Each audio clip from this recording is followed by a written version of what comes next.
C'est bon? Tu peux le lancer quand tu veux. Ça va lancer. C'est bon, t'as lancé?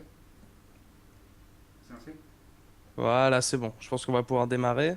Eh bien, bonjour à tous et bienvenue dans cette deuxième édition du live de la rédaction avec entre autres Yanis et moi et Jérôme de Vangourou.fr. Et donc pour ceux qui étaient là la semaine dernière, le concept ne change pas, mais comme j'ai déjà vu dans le chat, il y a pas mal de nouveaux et de personnes qui se demandent qu'est-ce donc ce nouveau live. Alors pour expliquer brièvement, tout simplement, mon micro est trop loin de une. Hop, je vais le rapprocher comme ceci.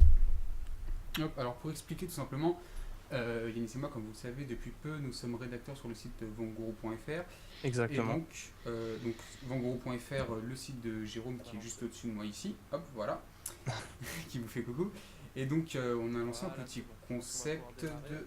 Oh, deux petites secondes, petit fail, hop, hop. Et donc on a décidé en fait toutes les semaines de lancer un petit live où nous on va chacun parler un peu de l'actualité hardware et des choses ou des produits qui nous ont marqué pendant cette semaine. Donc l'émission se passe en deux temps. Tout d'abord, chacun présente un peu la chose qui lui a marqué pendant la semaine. Donc l'année dernière, par exemple, Yanis nous a parlé des montres connectées présentées par Google, entre autres, pour revenir un peu sur la conférence de Google. Et, euh, et donc, en deuxième partie d'émission, on va reprendre l'actualité purement hardware et high-tech de la semaine. Et on va survoler ça brièvement avec vous, tout en, bien sûr, en prenant vos questions et vos remarques. Donc Yanis, je te laisse commencer. Qu'est-ce que tu as de beau et de chaud pour nous cette semaine? Bah écoute, moi je vais principalement parler de ce que j'ai sur les oreilles, ma foi, tout au long de l'émission, en fonction des sujets qu'on va aborder. C'est le CRS 500 en fait de Cooler Master que j'ai déballé, que j'ai pas encore présenté en vidéo sur ma chaîne en fait, mais que j'ai déballé hier et que j'ai commencé à tester. Donc d'ailleurs au passage, je pense probablement publier un article plus détaillé que la vidéo que je vais sortir sur Van Guru, comme je l'avais fait pour le Cyrus C en fait, hein, il y aura un test plus précis, on va dire, et plus qui rentre plus dans les détails de ce Cyrus. Et j'ai commencé déjà par le prix parce que c'est clairement le truc le plus intéressant de ce casque. Qui est vendu aux alentours des 60-70 € sur le net. Et du coup, il se place à une gamme de prix qui est déjà très très demandée et aussi très exigeante parce qu'il y a de la concurrence dans ce domaine. Tu te souviens enfin toi, le CBAV2 par exemple Bien sûr. que t'as beaucoup apprécié, que tu utilisais encore il y a peu et que je vois en fond dans ton dans ton bureau. Il est là, le fameux CBAV2 hein, qui est encore un petit peu la référence des casques à moins de 100 euros. Mm. J'avais fait une vidéo dessus, donc de par son confort, et j'ai oublié de fermer la fenêtre, je fais ça juste après, de par son confort et sa qualité de son qui est tout de même très correcte pour un casque à ce prix-là. Et donc aujourd'hui, tu me dis que ce fameux casque Cooler Master vient concurrencer et vient même peut-être même dominer ce Sibéria V2. Ouais, peut-être même parce que bon, il vient pas le dominer pour moi en tout cas parce qu'il passe encore en USB pour se connecter à l'ordinateur, alors que Siberia V2, la version USB était vraiment séparée. Du coup, pas forcément le détrôner complètement, mais il vient sérieusement le concurrencer. Ce CRS, enfin, il vient sincèrement le concurrencer parce qu'on a une excellente qualité et audio déjà de une, avec étonnamment un léger manque de basse, alors que d'habitude il y en a trop, tu vois. Donc ils ont pas trop poussé les basses. Bah, j'ai envie de te dire, c'était aussi un peu le problème pour certains entre guillemets du Sibéria V2 parce qu'il faut Et savoir que voilà. le Sibéria V2 est un casque qui avait un son extrêmement neutre en fait. Il n'y avait pas trop d'aigus, pas trop de médium, pas trop de basse. Ça dérangeait Voilà. certains. Moi j'aimais beaucoup dans le sens où même si on n'a pas un son qui a du caractère, au moins on n'a pas un son qui est dénaturé. Donc, Ouais, c'est ça, c'est ça. Bah là, en fait, avec le CRS 500, c'est un peu le même problème, mais juste pour les basses. Les aigus et les médiums, il n'y a aucun problème. Il y a même limite, certains trouveront qu'il y a trop d'aigus, ceux qui viennent d'un casque audiophile type Sennheiser, par exemple. Mais c'est juste les basses, et j'en parlerai dans la vidéo, mais en fait, les basses, quand tu passes par des casques qui sont branchés en USB et qui ont une carte USB intégrée, tu peux, via les périphériques de lecture, les paramètres du périphérique de lecture dans Windows directement, tu peux augmenter légèrement les basses. Il y a un booster de basse qui est présent. Et en fait, ce truc-là fait, je sais pas si toi je t'en ai déjà parlé, mais j'en ai déjà parlé à quelqu'un. Ce booster de basse fait très très bien son travail avec le CRS 500. Et du coup, tu te retrouves avec un casque qui, bah, au bout du compte, est équilibré que ce soit en musique ou en jeu. très bien pour le jeu aussi, évidemment, il est fait pour ça. Et ce dont j'ai pas parlé encore, c'est le confort en fait. Le confort est enfin, a vraiment été travaillé par Cooler Master sur ce Mhm. modèle. Moi, j'avais pas trop aimé le confort du Cirrus C. Parce que c'est un casque hyper lourd, pas très flex, très rigide, donc qui va vraiment te serrer les oreilles. En plus, le Cirrus C était un casque fermé, du coup tu te sentais coincé dans ton casque, en fait il était trop fermé limite. Mhm. Alors que là, le CRS, en fait, il est semi-ouvert, tu vois. Mhm. Il sera pas aussi ouvert que le Sennheiser que toi t'as ou que moi je utilise sinon habituellement, Bah, mais il de, est... de ce fait, en fait, il se rapproche beaucoup du Siberia V2 qui est aussi un casque extrêmement confortable, qui faisait surtout la force Siberia V2, c'était ce fameux système tout suspendu avec la partie amovible ici, qui faisait vraiment la force de ce casque-là, c'était vraiment le fait qu'il soit vraiment extrêmement confortable. Donc là, le CRS 500, il arrive un peu aussi à le venir chercher sur son point fort, sur son propre terrain du coup. C'est ça, c'est ça. Et après, moi j'ai trouvé aussi, c'est un point qui importe à beaucoup de personnes, comme tu le compares au Cyber V2, c'est la qualité de fabrication. Il fait moins de chips quand même, Alors, clairement, que le Cyber V2. Il y a moins cette espèce de hmm, plastique qui va grincer en fait. parce que c'est ce Euh, que j'allais dire. Le problème du Cyber V2, c'est ça, vous allez sûrement entendre. voilà, ça queen. Voilà, ça queen. Après, donc c'est la finition n'est pas top de ce point de vue-là, mais par contre la qualité de fabrication est excellente parce que le casque je l'ai torturé à mort, le câble je roule dessus, enfin à l'époque je roulais dessus 70 fois par jour, je l'ai fait tomber je ne sais pas combien de fois et il est toujours debout, il marche toujours très bien. Donc Oui. même si la qualité de fabrication est là, c'est vrai qu'au niveau des finitions, bah voilà, c'était un peu embêtant sur un casque à 70 euros. Ouais, c'est un casque qu'on Voilà. trouve moins cher aujourd'hui, en plus, il me semble, hein. Le Euh, Xperia V2, il a baissé, on arrive à le trouver moins cher, hein. Exactement, ouais, exactement. on arrive même à trouver des packs très très sympas avec une souris avec la Ginzu V2 en général. Donc le casque orange et la souris orange ou le casque rouge et la souris rouge à moins de 50 euros, entre autres chez Cdiscount qui fait souvent des promotions comme ça, mais également Ouais. chez d'autres vendeurs comme Price Minister ou Pixmania, j'en ai déjà trouvé aussi. Mm. Ouais. Et ce que je voulais dire, alors j'ai quasiment tout passé en revue sur le CRS 500. Je vais garder le point le plus important à la fin. Oui, donc, et aussi, bon, le design, ça reste très subjectif, mais après, le design a bien été travaillé aussi sur le CRS 500, hein. Moi, j'aime bien l'arceau. C'est pas un arceau suspendu comme sur le Siberia V2, mais il fait très très bien son boulot aussi. Euh, Enfin, voilà, il est pas hyper, enfin, il est pas trop lourd et Mhm. il est bien rembourré en fait. C'est ça qui m'a vraiment étonné. On dirait pas comme ça, mais il est vraiment super bien rembourré, super flex, donc il n'y a aucun problème. Et pour finir sur ce CRS 500, et puis bon, vous aurez l'occasion de l'entendre tout au long de ce live, c'est le micro. Le micro. Parce qu'en fait, j'ai fait plusieurs tests de micro, j'ai appelé des personnes sur Skype, j'ai fait des enregistrements en local avec Audacity, j'ai fait un peu de tout. Et là, le CRS 500, c'est vraiment, vraiment monstrueux. En gros, vous l'entendez sur Skype, là, probablement vous, et puis les gens sur le stream, Ouais, mais le là, son est excellent, ouais, le son voilà, est là, le excellent. son du micro, c'est le son, enfin, de ce micro que vous voyez juste là, qui est tout petit, qui est tout discret et qui peut se détacher d'ailleurs. Je vais pas le faire maintenant, sinon vous m'entendrez plus. Mais ce petit micro qui a l'air très anodin, très classique, euh, a une qualité de son qui est juste monstrueuse en fait. Voilà, il y a pas de bruit de fond dégueu comme sur certains micros. Il y a pas de grésillement, il n'y a pas ce genre de choses. On a un son qui est bien clair. Et c'est vraiment. Enfin, moi, en fait, ce que j'ai fait pour la vidéo que j'ai filmée justement sur. Quand j'ai enregistré le son pour la vidéo que je vais sortir sur ce casque, j'ai enregistré le son en double. J'ai enregistré le son avec mon micro de studio, entre guillemets de studio, parce que c'est un micro qui vaut 60 euros, hein. Et ce micro-là, j'ai fait les deux en même temps. Et comme ça, je pouvais switcher quand je voulais entre les deux pour voir justement la différence. Et ben, voilà, ça joue à pas grand-chose en fait, hein.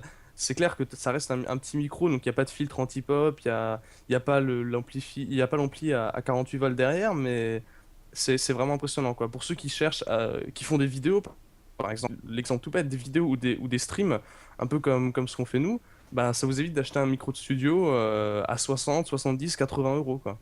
Mm. C'est vrai que la qualité du micro est vraiment très très bonne. Ouais, c'est vraiment impressionnant. Et pour ceux qui ont un budget plus réduit, le CRS 300, qui est vendu seulement 40 € normalement, a le même micro. Il n'est pas aussi confortable, il n'a pas la même qualité de fabrication et la même qualité audio, mais il a quasiment le même micro. Donc pour ceux qui cherchent du bon micro pour stream à faible budget, il y a le CRS 300 qui est pas mal aussi. Peut-être un peu plus dur à trouver en stock, mais qui est un excellent micro aussi, quoi. Sinon, moi, une question qui me semble importante au niveau du réglage de l'arceau, ça se passe comment? En fait, Est-ce... Vas-y. euh, ouais, l'arceau, en fait, il va enfin, il y a le réglage classique en hauteur. Donc les réglettes. Voilà, c'est des réglages classiques. Ce qui est appréciable, et c'est signe de qualité aussi, c'est que le réglage est très rigide. Enfin, c'est difficile de passer d'un cran à l'autre, et c'est une bonne chose. C'est comme je disais, signe de qualité. Mm. Et du coup, une fois que vous avez trouvé le bon réglage, ça bouge plus. Et après, bah sinon, l'arceau, comme il n'y a pas le système suspendu comme sur le CBAV2, pour la largeur de votre tête, en fait, il est vraiment flex. Donc, du coup, ça va se faire sans trop de problèmes. Même si que vous ayez une tête large ou plutôt fine, ça va s'adapter. Et ce que j'ai oublié de mentionner, comme ça, j'aurais à peu près fait le tour sur le CRS 500, en fait, c'est que il se plie. Donc, je peux peut-être, bon, j'ai le micro là, donc ça va être un peu difficile. Mais en fait, vous pouvez rabattre à 90 degrés les oreillettes et même les tourner dans ce sens-là. Je pense que ça se voit un petit peu là. On peut le tourner. Mm. Pour ensuite le plier. Pour le transport, c'est vraiment pas mal. Et c'est peut-être à ce niveau-là qu'il est supérieur au Cyber AV2. J'ai affiché ta webcam, tu peux montrer plus en détail si tu veux. Ouais, je vais essayer de vous enlever le Mm. casque. Vous m'entendrez encore, je pense. Mais en fait, ce que je voulais dire, voilà, ça se plie comme ça. Là, je pense que ça se voit assez bien. Et après, dans ce sens-là. Donc ça fait très bien son travail. Ça fait très D'accord. bien son travail. Donc, par exemple, pour les gens qui partent en LAN, des choses comme ça, à mettre dans le sac à Ouais, dos, c'est ça. exactement. Sinon, au niveau de la rigidité du micro, Bah, la est-ce que c'est rigidité, est-ce bah que c'est écoute, quelque la chose qui peut se rigidité, casser ou non, il se cassera pas du tout. Et en plus, comme c'est un micro détachable, à mon avis, si vraiment vous le cassez, il y aura toujours moyen d'essayer d'en choper un. Et non, ça se cassera pas. C'est du semi-rigide en fait. C'est vraiment bien flex, il n'y a pas de problème. Voilà. Après, il y en a qui auraient bien aimé qu'on puisse le replier comme ça, mais bon, comme il se débranche, bah, ça pose pas trop de problème en fait. D'accord, donc au niveau du transport, c'est du tout bon. Ouais, exactement. Exactement. Et comme il est bien construit et bien rigide, je pense que passera pas de problème non plus. Là, il y a Joris qui a l'air intéressé par ce casque d'ailleurs sur Twitter. Bah, tiens, d'ailleurs, Et on va pouvoir prendre déjà les premières questions. Bah, toi, d'ailleurs, Jérôme, si tu as des questions à propos de ce casque-là.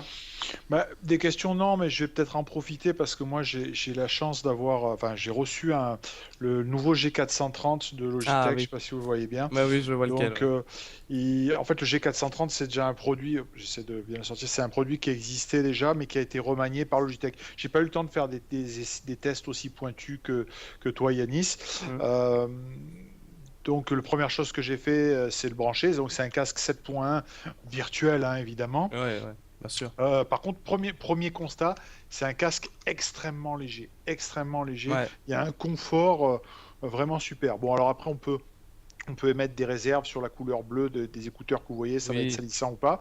Il y a tout un arceau, je ne sais pas si on le voit, qui est métallique, donc c'est assez costaud pour le prix, 79 €, hein, le prix classique Logitech. Les oreilles, les oreillettes, il y a une rotation à 90 degrés aussi, je ne sais pas si vous voyez. Mhm. Euh, la perche micro ne s'enlève pas, mais elle est complètement flexible. Elle s'illumine quand elle est en mute. Enfin, c'est vraiment pas mal. C'est un casque jack USB. Alors, ça peut paraître ridicule, mais tous ne le font pas. C'est-à-dire que quand tu le branches en USB et que tu débranches automatiquement de ton PC, automatiquement le driver fait switcher sur ta configuration antérieure. Ça peut paraître ridicule, mais tous Mm. ne le font pas. Tu en as où tu Ouais. es obligé de repasser à la mano en disant que ton micro ou que ton son principal, c'est autre chose. Là, tu as l'adaptateur USB, les jacks, et quand tu retires l'adaptateur USB, bah, tu retombes sur ta Ouais, config d'origine. ça c'est bien, ça c'est bien. Donc tous ne le font pas, c'est pour ça que j'en parle. Alors je suis pas vraiment, c'est les premiers contacts que j'ai eu avec ce casque. Euh, la première chose qui m'a vraiment marqué, c'est sa légèreté et sa qualité de fabrication. On en parlait la semaine dernière. Euh, bon, il y a le SAV Logitech qui est, on va dire, légendaire. Hein. Oui. Ils discutent pas pour te changer le produit, etc. Bon, à voir. Je trouve que pour le prix, c'est pas mal. À comparer avec celui que tu as entre les mains, Yanis, Ouais, moi, je suis pas allé aussi loin. J'ai beaucoup de retard dans tous les trucs que je dois tester. J'essaierai de faire ça dans la semaine. Mhm. ouais. Et Est-ce que... au-delà du, juste... ouais, Vas-y, vas-y. au-delà du SAV, il y a aussi tout simplement la qualité Logitech, hein. Oui, bien sûr. Parce qu'avant de crever un produit Logitech, faut y aller, quoi. Ouais, Bon, exactement. alors, oui, alors moi, je vais te dire, j'en profite pour le montrer, je vais te dire, je vais avoir un sacré benchmark parce que, pourquoi j'ai ce casque-là? Parce que vous savez qu'aussi dans mes activités, je m'occupe un petit peu de la team e-sport Millennium et c'est ce qui va équiper toute la team e-sport Millennium. Donc, s'ils résistent bien, c'est un bon test parce que généralement, ils ne font aucun cadeau au matériel. Mhm. Voilà. Ils en ont une utilisation intensive, surtout. Ouais, ouais, puis ils sont pas spécialement délicats, quoi. C'est- C'est sûr. Oui, et ce que je voulais juste rajouter en plus, c'est que là, le G430, il va plus être orienté PC uniquement, alors que là, le CRS 500, il a l'avantage, entre guillemets, qui pour moi n'en est même pas tant que ça, hein, d'être compatible console. Ouais, c'est Voilà, pas du tout le cas là, effectivement. voilà, c'est ça. Ceux qui ont une console, le CRS 500 va les intéresser parce que tout est fait pour ça. Donc Vraiment. là, on me dit là dans le chat YouTube, on me dit que j'ai le G430, mais je le trouve pas confortable et le micro pas top. Alors micro, je l'ai trouvé correct, mais je suis pas allé plus loin. Par contre, c'est pas le même G430, c'est complètement un renew du produit, hein. Il s'appelle d'ailleurs G430 Surround Sound Gaming. C'est pas Ah, du tout d'accord. c'est pas du tout le même produit. Il n'y a pas que la mousse bleue qui change. Moi, je le trouve très confortable. Euh, pour info aussi, dans tous les trucs que j'ai à tester, j'ai le Roccat pardon, Cave XTD, qui est un casque qui vaut dans les 140 euros. En termes de confort, euh, franchement, je n'ai pas vu de grosses différences. Je parle bien de confort, hein, je ne suis pas allé plus loin. Donc, pour répondre à Lucas, non, je pense que ça n'a rien à voir avec l'ancien G430. Mais donc il y aura bien une bonne différence au niveau de la dénomination quand les gens voudront l'acheter. Ouais, mais d'ailleurs, si tu vas sur le site Logitech, tu verras, il s'appelle, c'est vraiment une référence différente, hein. C'est G430 Surround Sound Gaming. D'accord, bah écoute, je vais vérifier, comme ça je le dirai juste après. Oui, c'est ça, ouais, il l'appelle Surround Sound Gaming, ouais. Alors, il faut bien savoir que, bon, pour l'instant, on peut pas trop, enfin, je peux pas trop en parler, mais Logitech va arriver là avec un max de nouveautés sur la série G. Et franchement, quand on voit ce qu'ils ont fait sur la souris dont on a parlé la semaine dernière, la Proteus Core, quand on voit ce qu'ils font sur ce casque-là, qui est pas très très cher, je pense vraiment que sur la série G, qui est une série qui dormait un petit peu, on a vraiment la sensation qui se secoue. Tu, Hmm. tu parlais, tu parlais des consoles. euh, Par exemple, chez Millennium, évidemment, c'est pas un casque que tu peux utiliser tout de suite, mais comme tu peux pas utiliser sur la console, mais comme eux, par exemple, les joueurs code euh, utilisent un Mixamp, Ouais, ils l'utilisent sur console avec les deux jacks. d'accord, ouais, ouais, évidemment, évidemment. Voilà. Moi, pour le Logitech, là, comme tu dis qu'il va y avoir un nouveau produit qui arrive, moi j'attends énormément les prochains claviers Logitech parce qu'ils sont complètement à la ramasse en ce qui concerne les claviers mécaniques. Et je suis vraiment curieux parce que je pense qu'ils vont sortir des claviers mécaniques autres qu'un seul clavier qui est beaucoup trop cher avec des switches marrons. De savoir ce qu'ils vont sortir en switch au rouge et en switch au bleu.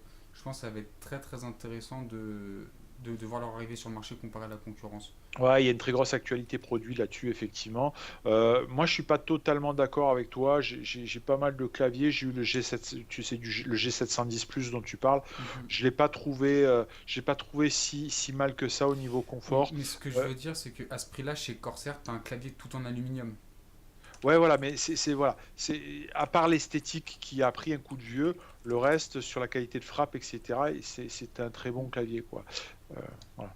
Moi, je le trouvais un peu cher par rapport à ce que proposait la concurrence avec les claviers Cooler Master, entre autres, qui sont juste excellents et qui sont à 30 Pas euros de cher. moins. Ah, bien sûr. Voilà, pour moi, Ouais, Logitech a raté sa première entrée dans le monde du mécanique. Et j'espère oui, vraiment qu'ils vont secouer un peu le cocotier. Ce serait vraiment très intéressant. Bah, ce serait très bien pour nous, pour nos autres clients, surtout. oui, De bien voir un peu sûr. ce que ça peut nous apporter, quoi. Parce que moi, j'étais très longtemps sur clavier Logitech aussi, certes à membrane, mais c'est clair que de la qualité Logitech, c'est, enfin, c'est increvable, hein. Ah, Donc c'est sûr. s'ils rafraîchissent les claviers, Ce Ouais, serait pas mal. c'est plus que ça, hein, puisque jusqu'à présent, c'était effectivement ce qu'on leur reprochait, c'est de faire du neuf avec du vieux. Là, sur la Proteus Core, on a vu qu'ils ont refait carrément complètement une nouvelle souris. Le casque, la dénomination est proche de l'ancienne, mais c'est un nouveau produit. Et avec les casques et les souris, moi, j'ai eu l'occasion d'avoir une visibilité sur ce qui vont sortir. Euh, Il y a pas mal de choses qui arrivent. Alors là, dans les remarques, on nous dit ouais, c'est cher Logitech. C'est ce Oui, que c'est j'allais vrai que dire. c'est un petit peu plus cher, mais franchement, ils discutent même pas, ils te changent le produit. Quel est le produit? C'est quoi votre problème sur le produit? Bon, ben remettez-le dans sa boîte, on vous en renvoie un autre. Il y a un SAV qui est imbattable. Ils sont juste monstrueux sur le SAV, quoi. On Voilà. paye pas Ouais. que le produit en lui-même, du coup, quand on achète du Non, Logitech. non, non, non. Ouais, oui, non, ça c'est clair. Et c'est vrai que bon, moi j'ai un K70 là en clavier en Corsair, donc c'est un très bon clavier. Mais personne n'est au niveau de Logitech sur le SAV. Donc s'ils arrivent au moins à se mettre dans la norme de leurs concurrents sur les produits, ils auront toujours ce SAV comme en avance, quoi. Mm. Par contre, de SAV, de très bons SAV, je crois qu'il y a aussi Seagate qui a un excellent SAV, non?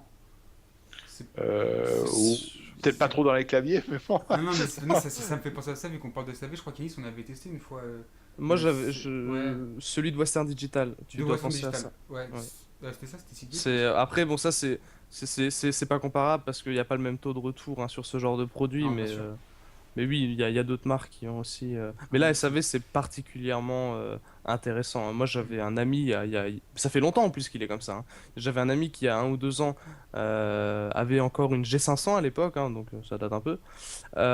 Et c'était pareil hein, il a 2 souris chez lui du coup parce qu'ils lui en ont renvoyé une nouvelle.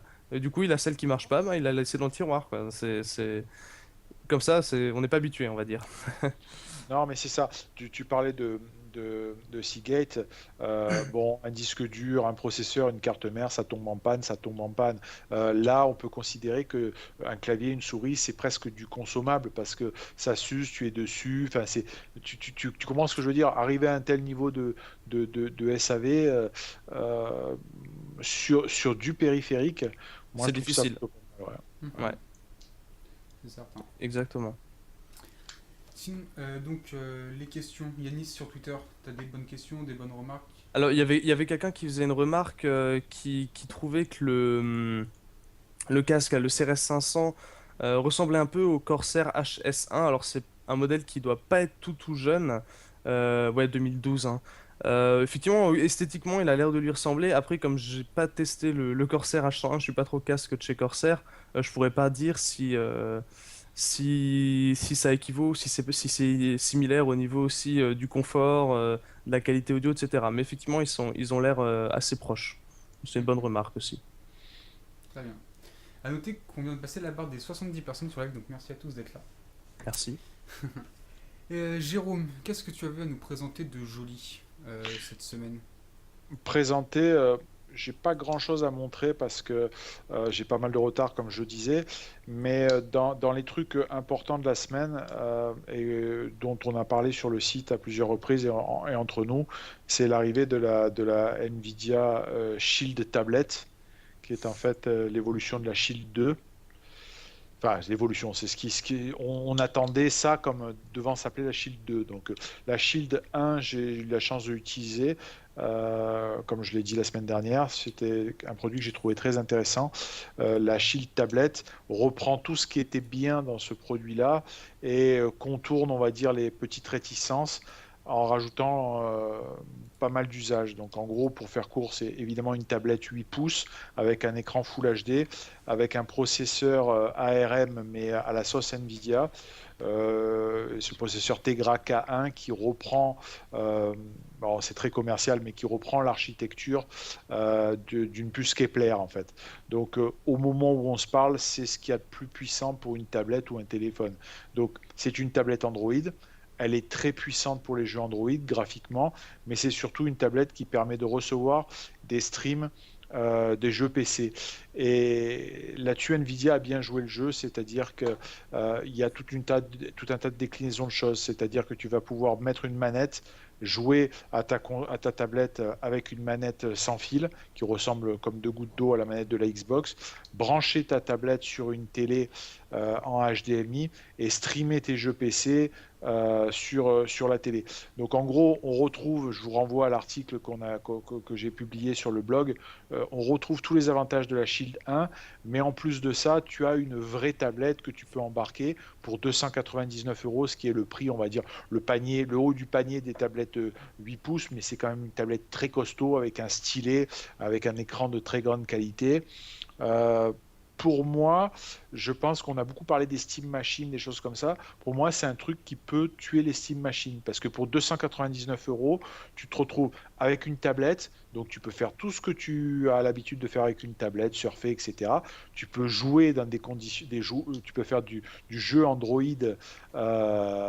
tu peux faire du jeu Android dans des très haute qualité et tu peux jouer à tes jeux PC en stream avec un Wi-Fi normal, puisque la Shield 1, il te fallait quand même un Wi-Fi très très costaud.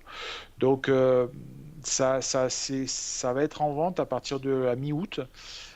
Moi j'y crois. Je pense que ça peut faire un carton sur la fin d'année. Ouais, ce que je voulais juste rajouter, c'est que la manette, par contre, n'est pas incluse dans le prix, Non, quoi, hein. bien sûr que non, Il faut pas rêver. c'est là où ils Ouais. sont forts. C'est là où ils sont forts. Donc, Je Ça reste pense, Nvidia. ouais, donc au final, la tablette, la manette seule coûte 59,90 €, je crois. 59 ça, euros, ouais. c'est une manette Wi-Fi, donc avec Voilà. une latence très faible. Tu as une option, donc pour la manette, tu as une option pour une sorte de cover, de smart cover qui te permet de te transformer la tablette, enfin de la poser Mhm. en format chevalet et aussi d'avoir comme une sorte de promontoire quand tu vas brancher ta tablette sur ta télé. Euh, ouais, moi, je trouve ça pas mal. Je trouve ça vraiment pas mal. Ok, bah c'est très bien ça. Ouais, enfin moi après les tablettes j'ai toujours été sceptique depuis le tout début des tablettes. Moi je trouve que ça a quasiment aucune utilité pour la plupart des gens une tablette. Donc moi sur ce genre de truc je reste encore un petit peu sceptique. Après, ça dépend des usages aussi Ouais que les mais personnes ont. je sais pas, moi la tablette c'est vraiment genre le gadget par excellence quoi. Parce que aujourd'hui si on veut jouer pourquoi on achèterait une tablette en fait? Mais tu sais, Est-ce que... aujourd'hui, la plus grosse communauté gaming, elle est sur les jeux Android, hein. C'est Ouais, malheureux, tu peux pleurer, dire que c'est pas du jeu, etc. Mais c'est comme ça, c'est comme ça. Le casual gaming, c'est aujourd'hui sur Android, voire iOS. Donc mais là, quand tu tu peux faire. vois, mais quand tu vois que ça coûte le prix d'une PS4, tu peux te permettre de te poser la question quand même. Après, tu me dis, oui, Ouais, certes, mais la PS4, tu peux pas l'emmener dans ta voiture quand tu pars en vacances, tu peux faire ceci exact- avec, ceci, machin, mais, exactement, mais ça fait quand même lecteur Blu-ray. exactement. Ça, Ouais, ça... mais ok, Donc, ok. Il y a Mais des là, avantages, des inconvénients c'est... dans les Ouais. deux. Mm. Là, mais je suis d'accord avec tes arguments, sauf que là, tu as pour 299 euros une tablette et tu peux faire tout ce que tu as dit, surfer, l'emmener pendant des vacances, etc. Et tu peux jouer sur ta télé à des jeux PC dans un confort d'utilisation. euh, Mhm. mais franchement, c'est monstrueux. Moi, j'ai été surpris par la Shield 1. Il n'y a pas de lag. Tu peux balancer tes derniers jeux. Bon, évidemment, il faut que tu aies un PC puissant derrière, mais ça marche très, très bien. Et bon, voilà, franchement, moi je sais que je vais plonger, quoi. D'ailleurs, je fais le forcing auprès d'NVIDIA pour en avoir une très rapidement, Donc, attends, évidemment. donc, Et donc en fait, tu peux jouer sur ta télé à tes jeux de PC, Bah, bien sûr, ouais, c'est ça. avec une manette. Ton PC ouais, stream. Donc, en gros, les FPS PC vont se jouer maintenant à la manette sur ta télé. Bah, attends, ouais, ok, tu Parce peux. que là, dans ce cas-là, autant acheter une console pour le coup, parce que acheter un outil pour jouer au PC à la manette, Non, mais attends, tu, je tu sais joues pas. à, tu joues à FIFA sur PC, tu peux y jouer Oui, moi avec j'ai une joué avec une manette. manette à FIFA sur Bon, PC, ouais. voilà, tu peux faire plein de choses. Bon, après, c'est vrai que je suis pas allé aussi loin. Enfin, j'ai pas encore suffisamment de détails. Mais par exemple, la Shield 1, tu pouvais jouer à StarCraft, League of Legends en connectant un clavier souris en Bluetooth. Je Mhm. sais pas si ça sera possible là-dessus, parce que le Bluetooth quand même génère un petit peu du lag. Donc, franchement, j'en sais rien. Mais j'ai hâte de l'avoir entre les mains et de toute façon, je publierai quelque chose là-dessus. Ah bah, bien Mais sûr. moi, je mets mon petit billet comme quoi Nvidia va pas mal secouer le marché avec ça. D'accord. Moi de mon côté, je reste un petit peu sceptique quand même. Après, Ouais. il faudra voir ce que donne le produit en utilisation réelle, mais le but, on est d'accord, le but de la tablette, c'est d'être une extension du PC quand même. C'est une extension du PC gamer avec une carte graphique Nvidia dedans. Bah, c'est là où c'est intelligent. Alors on peut toujours dire ouais c'est des salauds machin etc. Mais c'est là où c'est intelligent, c'est-à-dire qu'ils continuent. C'est eux aujourd'hui, si tu prends un peu de la hauteur et que tu réfléchis bien, c'est eux aujourd'hui qui sont en train de faire le plus de bien à l'écosystème PC. Parce que oui, il faut une GeForce GTX dans ton PC pour utiliser du jeu PC sur ta tablette pour streamer etc. Mais aujourd'hui si tu veux jouer sur une Steam Machine, quand les Steam Machines sortiront, ça sera des jeux Linux, donc que tu ne pourras pas utiliser sur ton PC Windows, enfin, sauf bidouillage infernaux. Euh, bon, franchement, je trouve ça bien pensé, bien pensé. Voilà. Bah, pressé de voir ton test alors. Pressé que ça Bah soit ouais, vraiment qu'on puisse l'implémenter. pressé de la recevoir, déjà. Un vrai Oui, ça, enfant. ça te permettra d'en dire plus, Ouais, exactement. accessoirement. Voilà. Exactement. Bon, ce qui est pas mal aussi, et bon, ça, on va faire un peu de l'autosatisfaction, c'est que depuis à peu près 1 mois et demi, 2 mois, tout ce qu'on a publié sur le site, Nvidia avait vraiment tenu tout très secret. Ça commençait à filtrer à peine quelques jours avant la sortie, enfin la présentation officielle. La présentation officielle, c'était lundi. Et on avait eu les infos, et on avait eu pas mal d'infos déjà depuis 2 ou 3 mois. Quand j'ai présenté la Shield 1, j'avais déjà dit que l'évolution se ferait certainement vers une tablette, alors qu'on disait non, mais c'est une tablette avec une manette intégrée, etc. Donc on avait les bonnes infos. Euh, Comme on a eu quelques bonnes infos sur la GTX 880, mais ça on en parlera tout à l'heure, quoi. Mhm. Voilà. Donc, on va prendre un petit peu les questions. Yanis sur Twitter, des choses intéressantes à relever? Bah, écoute, je suis en train de regarder parce qu'il y a eu du spam là. Je regarde juste rapidement. Déjà, alors il y a Nathan qui met aussi son billet qui parie aussi sur Nvidia. Euh, Ah oui, alors ah oui, une question intéressante tiens, de Mister Alexandre qui fait remarquer, enfin qui demande la différence entre la Shield tablette et la Shield tablette LTE. Donc c'est une bonne question parce qu'effectivement ils ont sorti une version, et ça on a oublié de le préciser, une version 4G. Donc le Qui, LTE c'est 4G. voilà, qui coûte Pour, 4 Ouais, euros il y en a 100, il y plus. a 100 euros d'écart, il y a effectivement ouais, 4G et 32 gigas. Mhm. voilà. Alors La 4G en qui permet d'avoir théorie, Internet. ouais, voilà. Alors en théorie, ce que cherchait à faire Nvidia, c'est deux choses. Par rapport à la 4G, je crois que je n'ai pas besoin d'expliquer la différence entre 16 et 32 gigas, enfin en tout cas j'espère.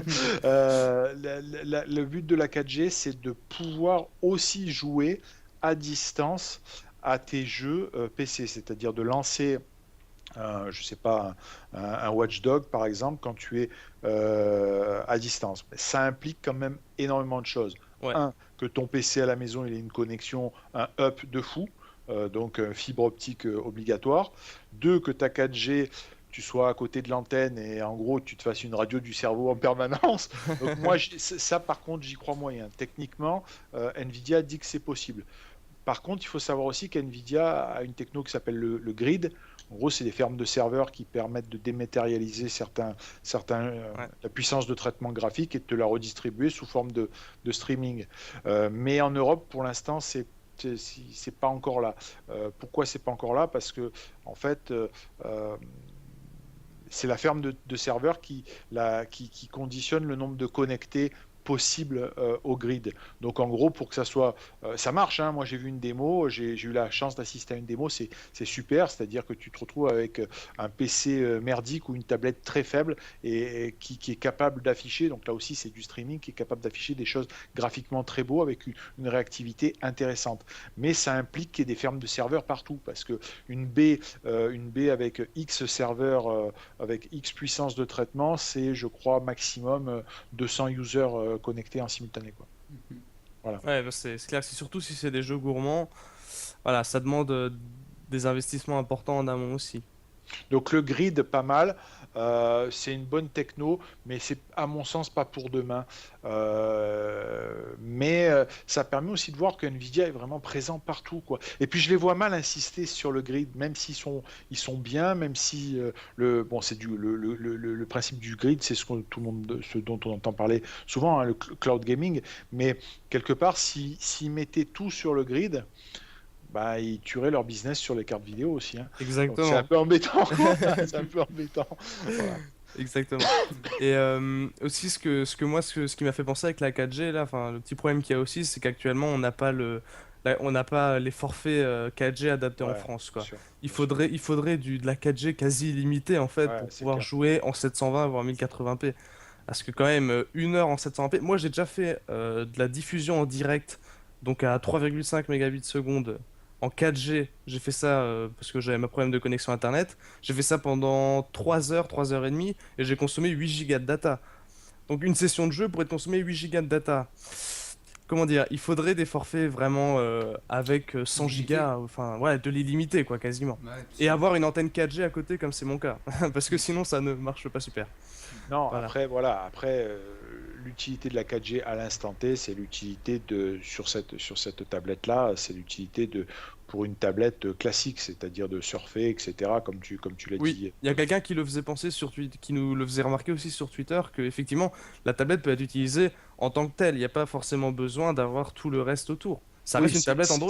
Bien sûr. exactement.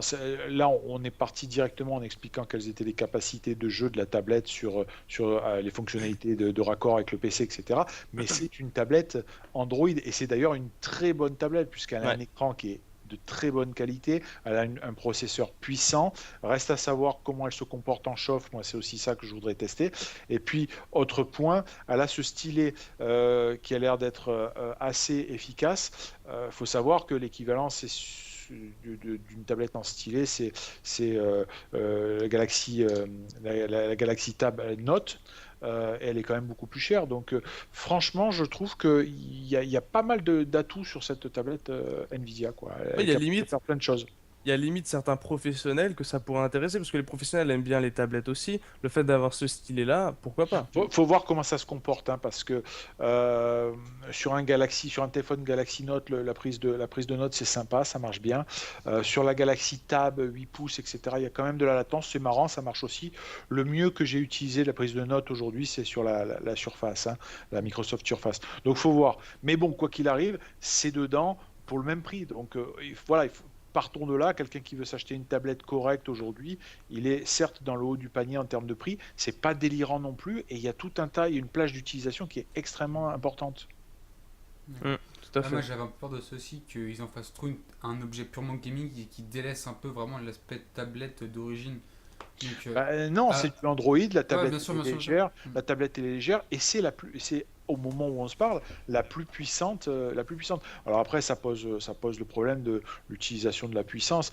C'est vrai que sur un jeu Android, bon, vous l'avez tous remarqué, des fois, suivant le téléphone ou la tablette que tu as, quand tu récupères ton jeu, il y a des sortes de patchs qui se téléchargent suivant la puissance graphique de ton jeu. Mais bon, voilà, le gars qui doit acheter cette tablette-là, de toute façon, c'est une niche. C'est celui qui veut une tablette, mais pas seulement. Parce que celui qui veut juste une tablette, à la limite, tout ce qu'il y a là-dedans, il s'en fout. Il prendra une Samsung à pas cher ou autre chose, quoi. Mais, et ce que je voulais faire remarquer, tu parlais de jeu au niveau de la qualité, etc. Il faut aussi savoir que Nvidia, ils ont leur galerie de jeux optimisée pour leur processeur graphique et leur processeur Tegra Zone. mobile. Voilà, Tegra ils ont Zone. ça, Tegra Zone. J'ai pu le tester parce que j'avais la Nexus 7 de 2012 qui avait un processeur Tegra, alors assez ancien. Et c'est ce genre de jeu-là qui pourront exploiter les possibilités graphiques de la tablette, quoi. Ouais, c'est ça. Il y a quelques jeux graphiquement assez sympas. Ouais. Après, c'est rien de exceptionnel non plus, mais c'est optimisé pour la chose, quoi. Ah, moi j'ai une petite peur aussi, c'est que ce genre de truc ça augmente le prix des jeux Android. Parce que du fait qu'on est tout plus puissant, machin, enfin, d'avoir des plus beaux graphismes, ça, bon, ça dans un c'est le cas, mais ça justifie d'acheter plus cher des jeux Android. Parce que sur Android, comme sur iOS d'ailleurs, enfin, même les jeux payants, ça va, c'est pas du vol non plus, ça reste abordable. En général, c'est en dessous de 2 euros. Donc bon, si on a un jeu qui vraiment nous plaît, on peut se faire plaisir.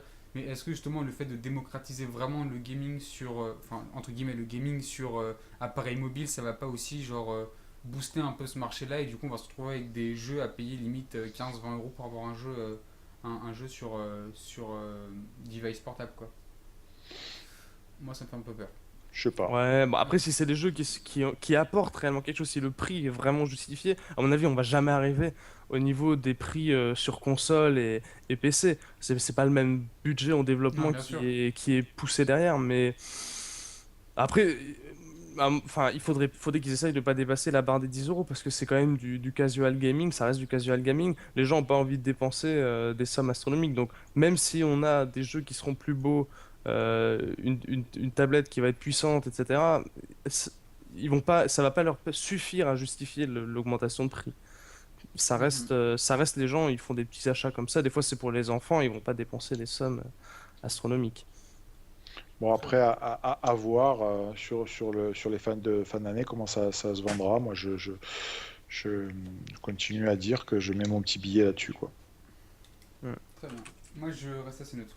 Je me fais un peu troller dans le chat parce que je dis que la tablette ça sert à rien et que j'ai une tablette pour information, c'est la tablette de mon papa. Et d'ailleurs, bah, depuis qu'il est, il s'en est jamais servi presque. Ah, c'est toi qui t'en sers, donc comme quoi c'est pas Ouais. inutile. Non, mais moi, je m'en sers juste là, c'était pour aller sur mon gros pour la deuxième partie des news, pour les avoir sous la main, ce sera assez pratique.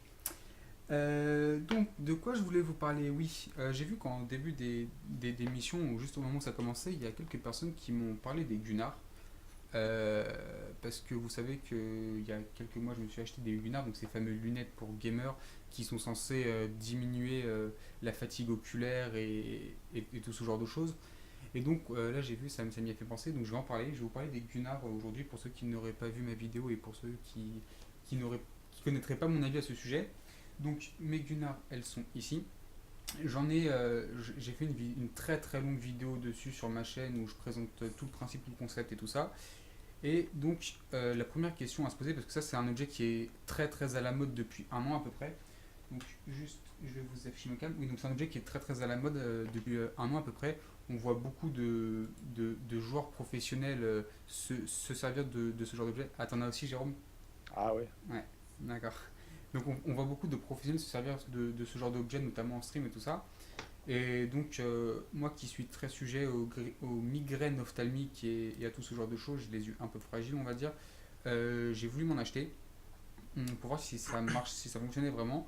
Donc j'en ai acheté, donc les voici. Donc, pour info, c'est le modèle Desmo de Gunnar, qui a d'ailleurs été fait en partenariat avec SteelSeries. Hein. Donc en fait, SteelSeries n'a rien fait dessus, hein. Je pense que c'était juste pour le design. Honnêtement, je pense que SteelSeries voulait se lancer dans ce genre de lunettes. Ils ont vu que Gunnar avait pris trop de parts de marché. Ils se sont juste mis à faire un partenariat pour avoir plus ou moins leur propre ligne de lunettes. Donc la question c'est est-ce que ça marche? Eh bien oui ça marche. Honnêtement quand je les ai reçus ça m'a littéralement changé la vie. C'est vraiment un truc exceptionnel. Après je sais qu'il y a des gens qui sont extrêmement sceptiques à propos des nets. Il y en a qui disent que ça sert à rien, que c'est que du vol, du marketing et tout ça. Honnêtement moi je les ai reçus du jour au lendemain. Je peux plus m'en passer. Je les utilise tout le temps, surtout quand il fait nuit et tout ça. Et donc, je vous en parle maintenant aussi parce que, comme tout le monde est en vacances, je suppose que maintenant, bah, vu que vous êtes en vacances, vous passez vos journées et vos soirées à jouer sur votre PC et tout ça, voire même sur console parce que ça marche aussi pour les consoles, hein, bien évidemment. Donc, ça va peut-être vous intéresser. Donc, le principe, en gros, c'est que, comme vous pouvez voir, les verres sont jaunis et donc ça va diminuer un peu les rayons UV émis par les écrans du PC. Et ça va aussi zoomer très légèrement l'écran parce qu'il y a un effet de loupe qui est extrêmement léger. La correction est extrêmement faible, je crois que c'est même pas un en fait. Donc c'est pas une grosse correction, mais ça va en fait légèrement zoomer l'écran. Et en fait l'avantage c'est que vos yeux ne vont pas avoir besoin de forcer pour entre guillemets faire la mise au point de l'écran. Et aussi le filtrage des rayons UV, donc ça va apaiser vos yeux, ça va éviter tout ce qui est sécheresse oculaire, ou alors au contraire d'avoir des larmes, ou avoir les yeux qui se plissent, ou vraiment de commencer à avoir des maux de tête, ou toutes sortes de migraines ophtalmiques ou de choses comme ça. Et je vous promets, moi depuis que je les ai, ça m'a vraiment changé la vie. Moi qui passe limite 12 heures par jour devant mon PC, avant, à la fin de la journée, quand je m'allongeais dans mon lit et que je fermais les yeux, ça me mettait une claque quoi. Maintenant, j'ai ça. Au bout de 10 heures devant le PC, j'enlève les lunettes. J'ai l'impression de ne pas avoir été devant le PC, quoi. C'est vraiment impressionnant. Et je peux vous dire, vous faites le test, vous mettez les lunettes 1 heure, vous regardez le PC, vous enlevez les lunettes, vous regardez l'écran, ça va vous éclater les yeux. Donc ça, c'est vraiment un produit que je vous recommande. Pas ce modèle-là. Pourquoi? Parce que ce modèle-là est extrêmement cher, je l'ai payé 100 euros. J'ai pris ce modèle-là parce que, comme vous pouvez voir, les verres sont extrêmement grands. Et moi, déjà, de base, je déteste porter des lunettes. Et de deux, j'aime pas avoir des lunettes où je vois en haut et en bas des lunettes, en fait. Donc, j'ai pris un modèle plus cher, mais qui permet de couvrir totalement ma vision. Donc c'est trouvable beaucoup moins cher, notamment LDLC qui pratique des prix très très très intéressants. Et donc voilà, donc ça c'est vraiment un produit que je vous recommande si vous jouez énormément et que vous êtes sujet à tout ce qui est sécheresse oculaire, migraine ou autre, ça peut vraiment vous aider. Alors moi, je suis un petit peu plus nuancé là-dessus parce que bon, il y a effectivement un effet, c'est indéniable. Par contre, il y a absolument rien de nouveau. Cette teinte de vert, c'est quelque chose qui existe depuis les années 80, hein. Les informaticiens, ils avaient ces espèces de lunettes un peu à la Starsky Hutch teintées. Ouais. Donc ça existe déjà, c'est reconnu, c'est léger. Mais ça fait quelque chose. Et par contre, il y a beaucoup de marketing derrière. Hein. Moi, Bien il sûr. y a beaucoup de marketing derrière. Donc, c'est quand même des produits qui sont relativement chers. Il y a un effet, c'est évident, mais il ne faut pas s'attendre à ce que ça soit transcendantal. Par contre, bon, il y a une petite amélioration. Ce qui est intéressant, c'est que la personne qui s'occupe de Gunnar en France, que je connais très bien, hein, qui est pas loin de chez moi, qui est l'importateur, met en place un programme où tu vas pouvoir avoir des Gunnar avec des verres de correction. Donc Hmm. tu pourras les avoir à ta vue si tu as besoin de lunettes de correction, tu pourras les avoir à ta vue. Et puis, bon, je devrais pas trop le dire, mais tu pourras peut-être même aussi les faire prendre en charge par la Ah sécurité ouais, tu peux, sociale. si tu peux, Voilà, donc, c'est écrit sur le site de Gunnar, c'est écrit sur le site ah, de Gunnar que c'est faisable. Et c'est faisable depuis pas trop longtemps. Bah, depuis le jour où après j'ai sorti ma vidéo en fait. C'est pour ça que j'en ai pas parlé dans ma vidéo et en fait c'est sorti le lendemain, j'étais un peu dégoûté. donc Mais ouais. le gars qui s'occupe qui est l'importateur en France, il s'appelle Xavier. On essaiera d'ailleurs de l'inviter. Euh, il a une boîte qui s'appelle Custom Arena. Il importe les Gunnars. Euh, il fait des manettes pour console personnalisées avec tout le remapping, etc. dedans. Donc c'est un gars très bien, très intelligent. Et bon, moi, j'aime bien travailler avec lui. Je travaille avec lui sur pas mal de projets. Voilà, tout ça pour dire qu'il s'est quand même bien débrouillé pour les faire venir en France. Et un truc que j'aime bien aussi avec les Gunnar, c'est que même si les verres sont jaunes, ça ne jaunit pas trop l'écran. Le jaunissement de l'écran reste largement supportable, ça va pas totalement dénaturer les couleurs que vous avez. Donc vous pouvez très bien continuer à regarder des films, vous pouvez très bien continuer à jouer, il n'y a aucun souci. Par contre, pour les gens qui, comme moi, utilisent beaucoup Photoshop, là, ça va pas être super top parce que bien sûr, si vous faites du Photoshop, bah, les couleurs c'est extrêmement important et les nuances de couleurs surtout sont très importantes. Ouais. Donc, moi en fait sur Photoshop, en général, je les mets, je suis souvent obligé de les relever vite fait pour voir les couleurs et tout ça. Donc c'est un peu gênant, mais pour du gaming pur et regarder des films, il n'y a juste aucun souci. Et Alors, après, il y a une gamme, excuse-moi, il y a une bien sûr. gamme qui est sortie spécialement pour les graphistes qui n'est pas teintée jaune. Donc là, par contre, ça fait partie des questions que je me pose, c'est à quoi elles servent Bah réellement. alors, bah, parce qu'en fait, les Gunnar, il y a le tintement jaune, il y a aussi le zoom sur l'écran et il y a aussi l'anti-reflet qui est intéressant. L'anti-reflet, c'est vraiment très bien parce que les reflets aussi, ça abîme un petit peu les yeux. Bon, pas autant que les rayons UV, mais ça Ah, abîme un peu les yeux. même avec un écran mat. Bonne question. Parce que je pense que sur un écran mat, normalement, il n'y a pas trop de reflets. Ouais, Après, bah oui, c'est le double écran. ouais, mais sinon, après, l'anti-reflet, pourquoi pas pour des gens qui ont des écrans portables avec, Hop. je sais pas, des dalles brillantes, par exemple. J'ai la boîte ici des Gunnar. Donc, hop. D'ailleurs, qui, la- d'ailleurs, un gros défaut des Gunnar, enfin, surtout celle qui coûte 100 euros, c'est qu'avec vous avez une petite housse qui est livrée, enfin c'est une housse en tissu, mais il n'y a pas de chiffon livré avec. Je sais que ça paraît con parce qu'un chiffon, bah, c'est juste un chiffon, on s'en fout un peu, mais pour des lunettes à 100 euros qui n'y ait pas de chiffon avec, moi ça m'a un peu dégoûté quoi. Donc petit défaut là-dessus, il n'y a pas de chiffon avec lunettes et ça c'est bien dommage. Sinon, elles sont extrêmement confortables, extrêmement légères. Il faut savoir qu'il y a deux gammes principales. Il y a la gamme Office et la gamme Gaming. Différence entre la gamme Office et la gamme Gaming, c'est que la gamme Gaming, comme vous pouvez le voir ici, elles ont des branches extrêmement fines, tout simplement pour être portées avec un casque et que ça fasse pas mal devant les oreilles. Mais sinon, ce sont exactement les mêmes. Donc, si vous jouez mais que vous ne portez pas de casque, allez plutôt sur la gamme Office qui est légèrement moins chère et qui est exactement pareil. Après, si vous portez un casque comme Yanis avec des lunettes, bah toi Yanis, là je vois sur tes lunettes, t'as des bords assez fins quand même. Ouais, Euh, ça va. ouais, voilà, bah, parce que moi en fait j'ai aussi des lunettes de repos pour les yeux avec des bords plus épais et ça me faisait assez mal sur les côtés du crâne. Et c'est vrai que là, avec ces branches très fines, j'ai plus du tout ce problème-là. Et sinon, voilà, les lunettes sont extrêmement légères, il n'y a aucun souci. Ouais, voilà. Bah, c'est clair, ceux qui ont des lunettes avec des branches hyper larges, c'est gênant. Voilà, sur Ouais. la boîte, ils disent aussi ça augmente le contraste, donc ça augmente aussi un petit peu les détails. Et voilà, donc c'est pour augmenter l'endurance oculaire et tout ce genre de choses. C'est Oui. vrai que ça augmente aussi le contraste, ça c'est intéressant. Mais voilà, ça augmente le contraste, donc d'un autre côté, encore une fois, pour les utilisations graphistes, c'est pas top. Oui, Parce et que ça dénature un peu. pour rester dans le thème, il y a quelqu'un sur YouTube qui faisait aussi remarquer que il y a pas que les, enfin c'est pas un truc propre au Gunnar, hein, l'anti-reflet, hein, c'est des lunettes, Ah les non, bien lunettes de sûr que non. vue souvent ont de l'anti-reflet. Bien évidemment. Mais voilà, c'était juste pour le spécifier, effectivement, c'est ça. Non, Gunnar n'a rien inventé, ils ont juste fait un produit qui rassemble un peu tout, qu'ils ont remis au goût du jour. Bien sûr, Exactement. bien sûr, bien sûr. Donc les Gunnar, c'est pas un choix primordial, mais si vous reste un peu de budget, tenez-en compte si vous jouez beaucoup, surtout la nuit, ça peut être intéressant. Oui, pour les nocturnes Mm. qui jouent dans le noir, effectivement, ça peut être très pratique, Mm. effectivement, Et c'est moi, clair. je ne peux plus m'en passer.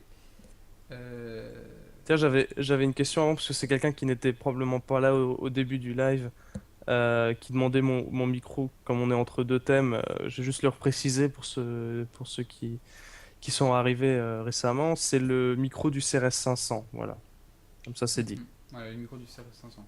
Voilà. Et il y aura enfin, à la limite, vous avez possibilité à la rediffusion ou même maintenant de revenir en arrière. On en a parlé vraiment tout au début de ce casque, hein, pour ceux que ça intéresse.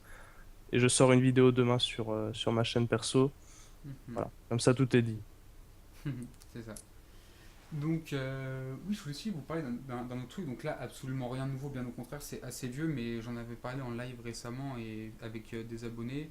C'est l'USB 3.0. Pourquoi l'USB 3.0? Parce que donc c'est une technologie qui est pas nouvelle, hein, Oui, même très ancienne. voilà, qui est même très ancienne, sauf que qui est même ancienne, qui est bien développée, qui est relativement pas très chère, mais qui est complètement sous-estimée parce que vraiment l'USB 3.0 c'est une minorité chez les personnes. Il faut savoir qu'aujourd'hui, quasiment tous les PC portables et tous les PC de bureau ont de l'USB 3.0. Même le PC Lenovo qui est derrière moi que je vous ai présenté sur ma chaîne à moins de 500 € a l'USB 3.0. Et Ouais. en général, les gens ne vont pas spécialement chercher à s'acheter des clés USB en 3.0 ou des disques durs externes en USB 3.0. Alors que ça apporte un réel intérêt et une réelle rapidité par rapport à son ancêtre le 2.0. Et par exemple, bah, voilà, en ces périodes de vacances où on fait beaucoup de films, beaucoup de photos, machin, qu'après on donne à la famille, chacun s'échange des trucs, bah là l'USB 3.0 ça peut être très important, ça peut être très très intéressant parce que je peux vous dire que enfin on s'en fout un peu, mais ma nièce est née il n'y a pas longtemps, on a fait plein de photos et tout ça, on a vu l'apéro chez moi après, et pour après donner des photos à tout le monde, machin, j'ai pris les clés USB machin, on avait tous des clés USB en 3.0 et il y avait 150-200 photos je crois, et pour faire 8 copies ça m'a pris 5 minutes à tout casser quoi. Enfin, c'est vraiment super rapide, alors qu'avec des clés USB standards, j'aurais loupé l'apéro, quoi. C'est n'importe quoi.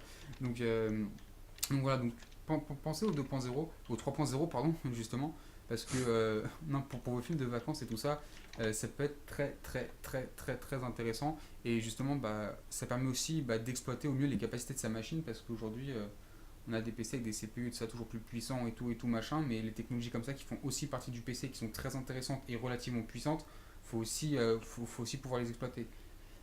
Ouais, mais c'est Donc, clair. pensez-y. Moi, je vois souvent des gens enfin des amis chez qui je vais par exemple regarder leur ordi, etc., qui utilisent souvent leur PC.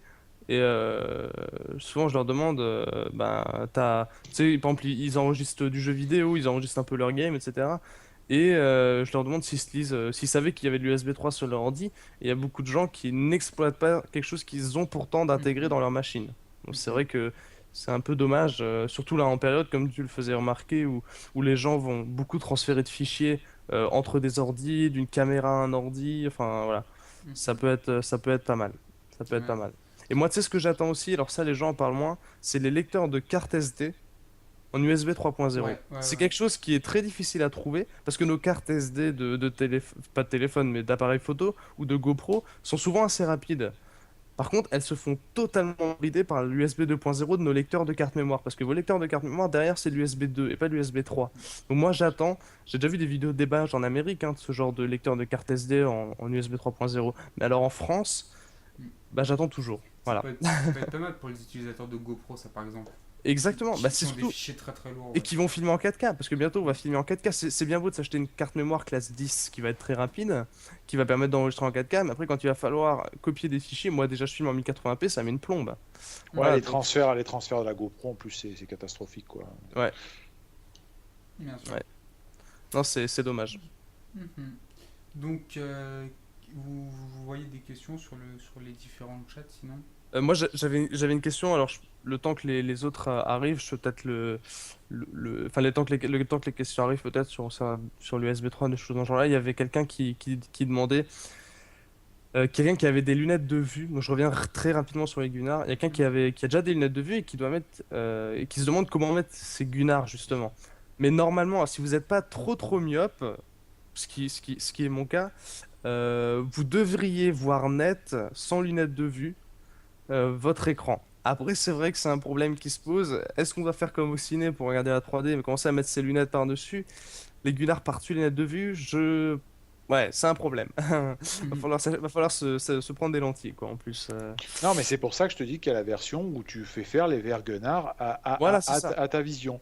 Voilà. Donc, comme n'importe quelle lunette de vue. Bon, c'est un petit peu plus long, mais l'avantage, c'est que tu peux te les faire rembourser enfin, en tout cas, te les faire financer une partie par la Sécu. Ouais, ça c'est. Ouais, mais ça va en intéresser. Les joueurs, au lieu de prendre la lunette de soleil, enfin, au lieu de prendre la paire gratuite de lunettes de soleil ou des choses dans ce genre-là, ils vont partir sur des Gunnar. C'est tout Ouais, à fait, ouais, tout à Ouais, fait. tout à fait logique. ça peut être très intéressant ça, hein. Pourquoi pas? Bah d'ailleurs, Exactement. même pas que pour les gamers, même pour les gens qui travaillent beaucoup devant leur PC, Ouais, ouais, bien sûr. c'est quelque chose d'intéressant. Sinon, vous aviez un autre sujet à aborder particulièrement? Yanis, un autre produit à nous présenter peut-être? Oui, alors moi, effectivement, c'est un produit qui va être moins grand public. Je pense que je vais parler 5-10 minutes seulement dessus parce que c'est en plus quelque chose que je peux pas montrer parce que c'est un peu grand. Produit sur lequel que j'ai commencé à tester aussi, c'est certains l'ont peut-être entendu parler, du tout-en-un gaming de chez MSI. C'est un truc qu'ils ont mis en avant ces dernières semaines, voire derniers mois. Un nouveau concept, on va dire, du fabricant MSI. Concept enfin, que même beaucoup de personnes risquent de trouver un petit peu farfelu. Parce qu'ils font des tout-en-un gaming. Alors, vous pouvez trouver ça alors, c'est dur de les trouver, mais j'en ai vu sur LDLC récemment. Où en gros, tout le monde connaît les tout-en-un, c'est quelque chose qui est présent depuis hyper longtemps. Bah là, ils veulent faire des tout-en-un pour le jeu. En gros, ils vont prendre des composants de PC portables haut de gamme qu'on le retrouve habituellement dans les PC, dans les PC portables gamers et mettre ça dans un tout-en-un avec que des composants évidemment ultra haut de gamme. Et du coup, on se retrouve avec des choses assez impressionnantes. Du coup, moi, j'ai sous la main là un modèle 27 pouces. Donc déjà, l'écran de base est déjà Tu peux, très grand. tu peux peut-être nous montrer la boîte à peu près? La boîte, Tu l'as pas? elle est loin de moi. Et même si je voulais la montrer, je pense qu'elle serait complètement hors champ. Et en gros, c'est bon. Hmm. Les gens qui ont un écran 27 pouces C'est peuvent se rendre compte. Bien sûr, c'est de la gamme MSI Gaming, hein. C'est du MSI Voilà, Gaming. qu'on soit Du, bien du coup, d'accord. pour ceux qui veulent regarder vite fait sur Internet, la référence courte, c'est AG270. Après, il y a plein de déclinaisons. Moi, j'avais sous la main un modèle avec un i7 4860 HQ. Donc, c'est du i7 de portable très, très. Ouais, c'est le top du top, quoi. Ils ont couplé ça à une 880M, qui est très puissante aussi.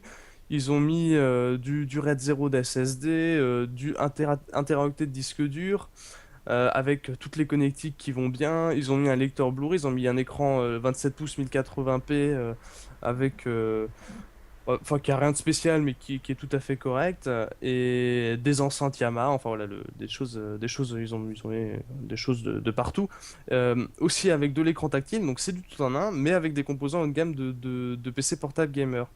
Et moi, j'ai eu l'occasion de tester ça. Alors, effectivement, les performances sont très bonnes en jeu. Je veux dire, j'ai testé BF3, j'étais à plus de 60 FPS, hein, ça paraît évident, mais c'est un truc qui est hyper cher. Et il faut trouver le public que ça va intéresser. Trouver quelqu'un dans votre entourage qui sera intéressé par un PC tout en un, qui en plus n'est pas vraiment transportable parce qu'il pèse entre 18 et 20 kilos. Il faut y aller, on va dire. Il faut y aller pour trouver quelqu'un que ça intéresserait. Mais bon, ils tentent le concept, on va dire. Voilà. C'est quelque chose, vous pouvez, comme dit, aller voir les fiches produits pour voir le design, etc. Après, c'est un produit de très bonne qualité, très bien fini, très bonne qualité de fabrication. Mais quand on voit le prix du modèle le plus haut de gamme, on a tendance légèrement à tomber dans les pommes, en fait. Mm. Voilà. Bon, après, c'est de l'écran tactile, ça peut intéresser certaines personnes, l'écran tactile peut-être. Mais voilà, c'est un concept, c'est un concept.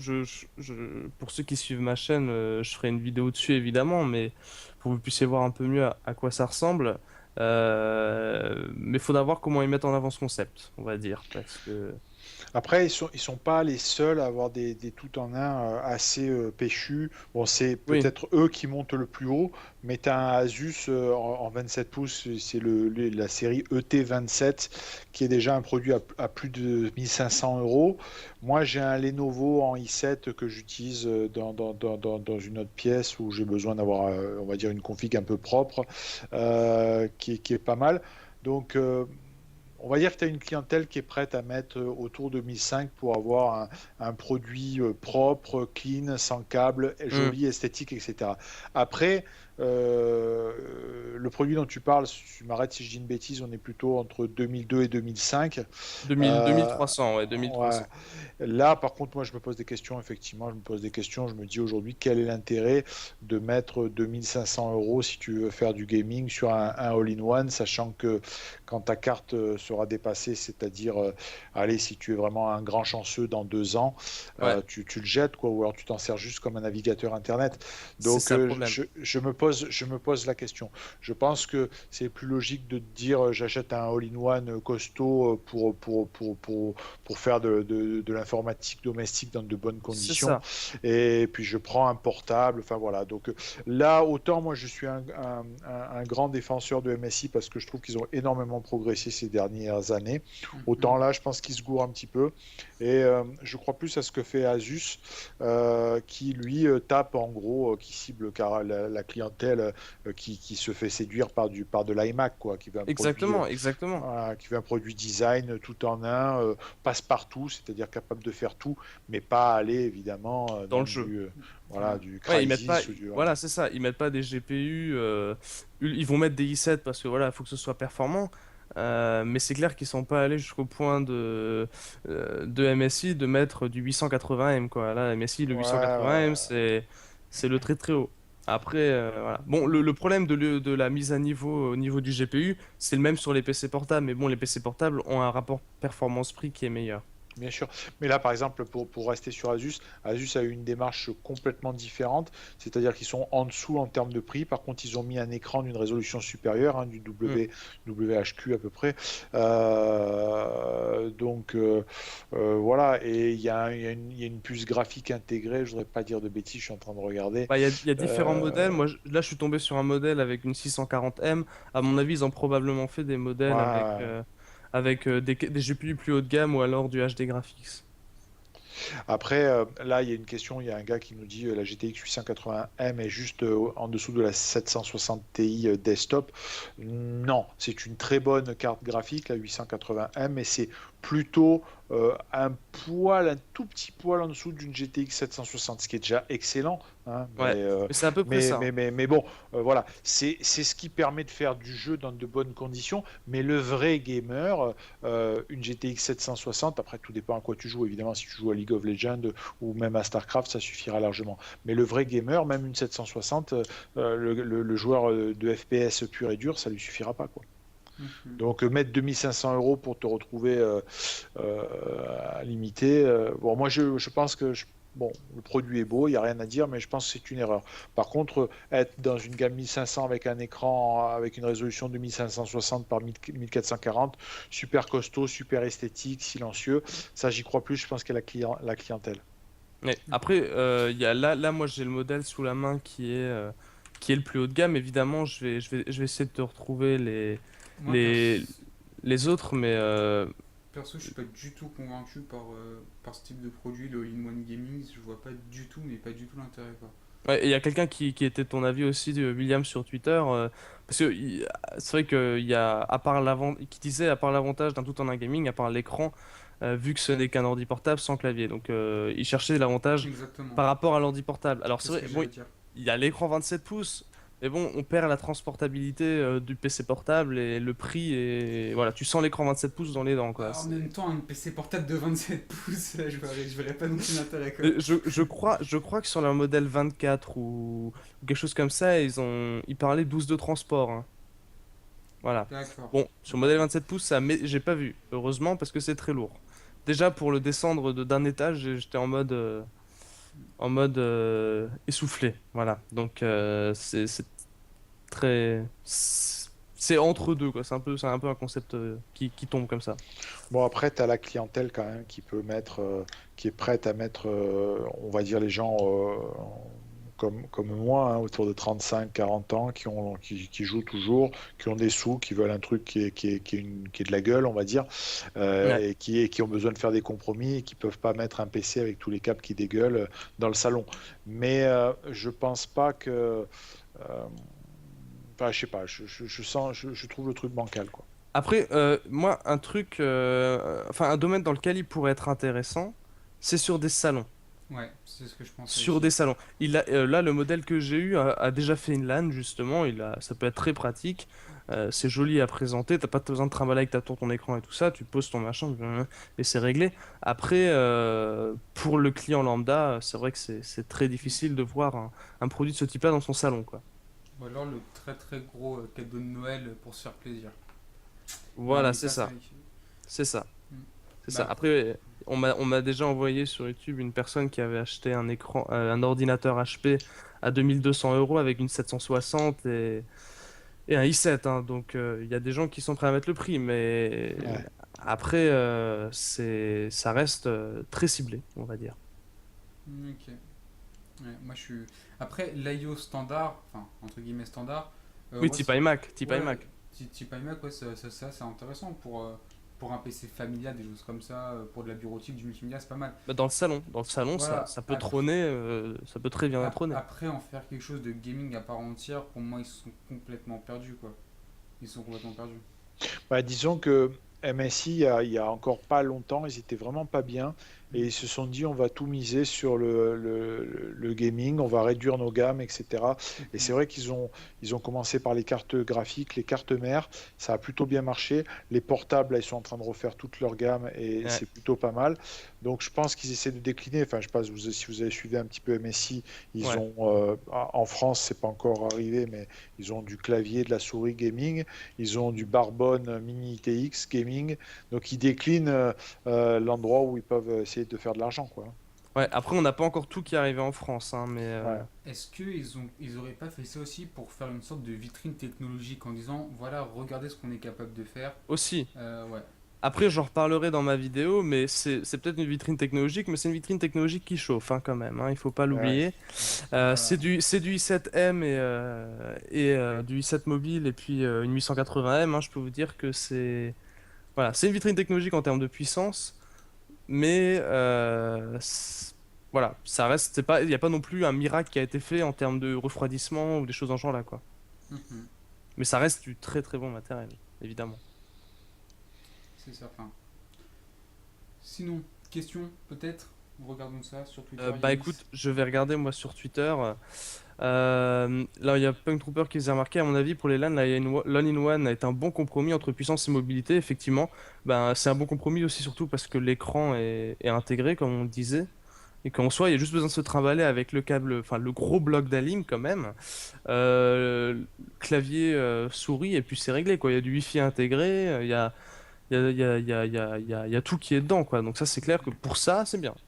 Bah, pour C'est information, bien. vu que je vois que pas mal de personnes demandent, la chaîne YouTube de Jérôme, donc c'est Vangourou sur YouTube. C'est la chaîne du blog. Voilà. Et Jérôme, c'est le papa du blog. Donc On c'est. pourra, on pourra mettre un petit lien, Yanis, sur le commentaire de la vidéo, peut-être en Pas bas, de Ouais. hein. souci, écoutez, je vais vous faire ça tout de suite. Mhm. Donc, bah là, donc n'hésitez surtout pas aussi à suivre Vangourou, hein, bien évidemment, sur Twitter et Facebook pour rester au courant de toute l'actualité hardware. Et donc aussi bah, d'aller directement sur vangourou.fr, donc www.vangourou.fr pour voir toutes nos news, tous nos articles, tous nos tests aussi. Pas mal de choses. Bah, en fait, tout ce qu'on dit là depuis tout à l'heure, tout ça est repris à l'écrit et même plus approfondi, avec parfois des vidéos à l'appui, comme les articles que fait Yanis ou ceux que je peux faire également. Donc n'hésitez pas à aller voir tout ça. Ouais, l'idée, c'est de reprendre justement toute l'actualité qu'on a balayée pendant toute la semaine. Donc, tout ce dont on parle là, vous retrouverez une trace écrite ou vidéo sur le blog, hein. C'est un peu l'idée, quoi. Alors que quelqu'un mentionne ça, bien évidemment, l'overclocking sur ce genre de machine IO, c'est pas du tout une bonne idée. C'est Ouais, Non, c'est absolument pas une bonne idée. Ouais. non, pas du tout. Enfin, déjà que c'est quelque chose qui chauffe énormément. Non, vraiment. MSI a eu l'intelligence et la décence de ne pas miser là-dessus. Hein, j'ai vu ça nulle part. J'ai vu ça nulle part. Oui, un Il parle minimum pas de de... respect, un minimum de respect, Ouais, quand même. quand même. Sinon, Jérôme, autre chose à présenter? présenté, Je- non, mais c'est vrai j'ai vu sur Twitter qu'on nous le redemandait si on allait Oui, parler de la série 8 800 des nouvelles GTX. c'est très demandé, très demandé. Forcément, forcément. Donc, pareil, on a publié ce week-end ou lundi, je me rappelle plus, sur le blog, euh, un test qui aurait fuité de ce que serait la future GTX 880, donc desktop, hein, ce coup-ci. Oui, là on Donc parle là, bien de bureau. Là, moi, alors c'est une news que c'est un petit post que j'ai fait sur le blog avec l'extraction de ce bench. Euh, Quand j'ai posté ça, ça a été relayé par deux, trois trucs et j'ai eu des commentaires du style c'est pas possible, ce score-là est délirant, la 780 Ti vient à peine de sortir, etc., etc. Bon, enfin, comme d'habitude, il y a toujours des types qui connaissent tout mieux que tout le monde. Alors, moi, pourquoi je dis que c'est possible? Donc déjà, pour résumer, dans un forum assez réputé, mais qui concerne paradoxalement les portables, il y a un test, euh, il y a un test 3D Mark qui est sorti, un peu extrême, qui donne, donc pareil, vous le retrouvez sur le blog, hein, qui donne un score de plus de 6000 à une carte graphique qui semble, donc évidemment, c'est pas un portable à ce niveau-là, plus de 6000 avec un i7 4770. Donc pour vous donner un ordre d'idée, une GTX 780 aujourd'hui, ça fait à peu près, sur un 3D Mark en extrême, ça fait autour de 4500, 5000 D'accord. et une Titan, ça fait un peu plus, mais Donc, pas beaucoup plus. donc Donc pour ça, parler chiffres, excuse-moi de couper, pour parler chiffres, la 880 serait donc 35% plus performante que la 780 TI. Ti. Ti. T'as oublié le Ti dans l'article.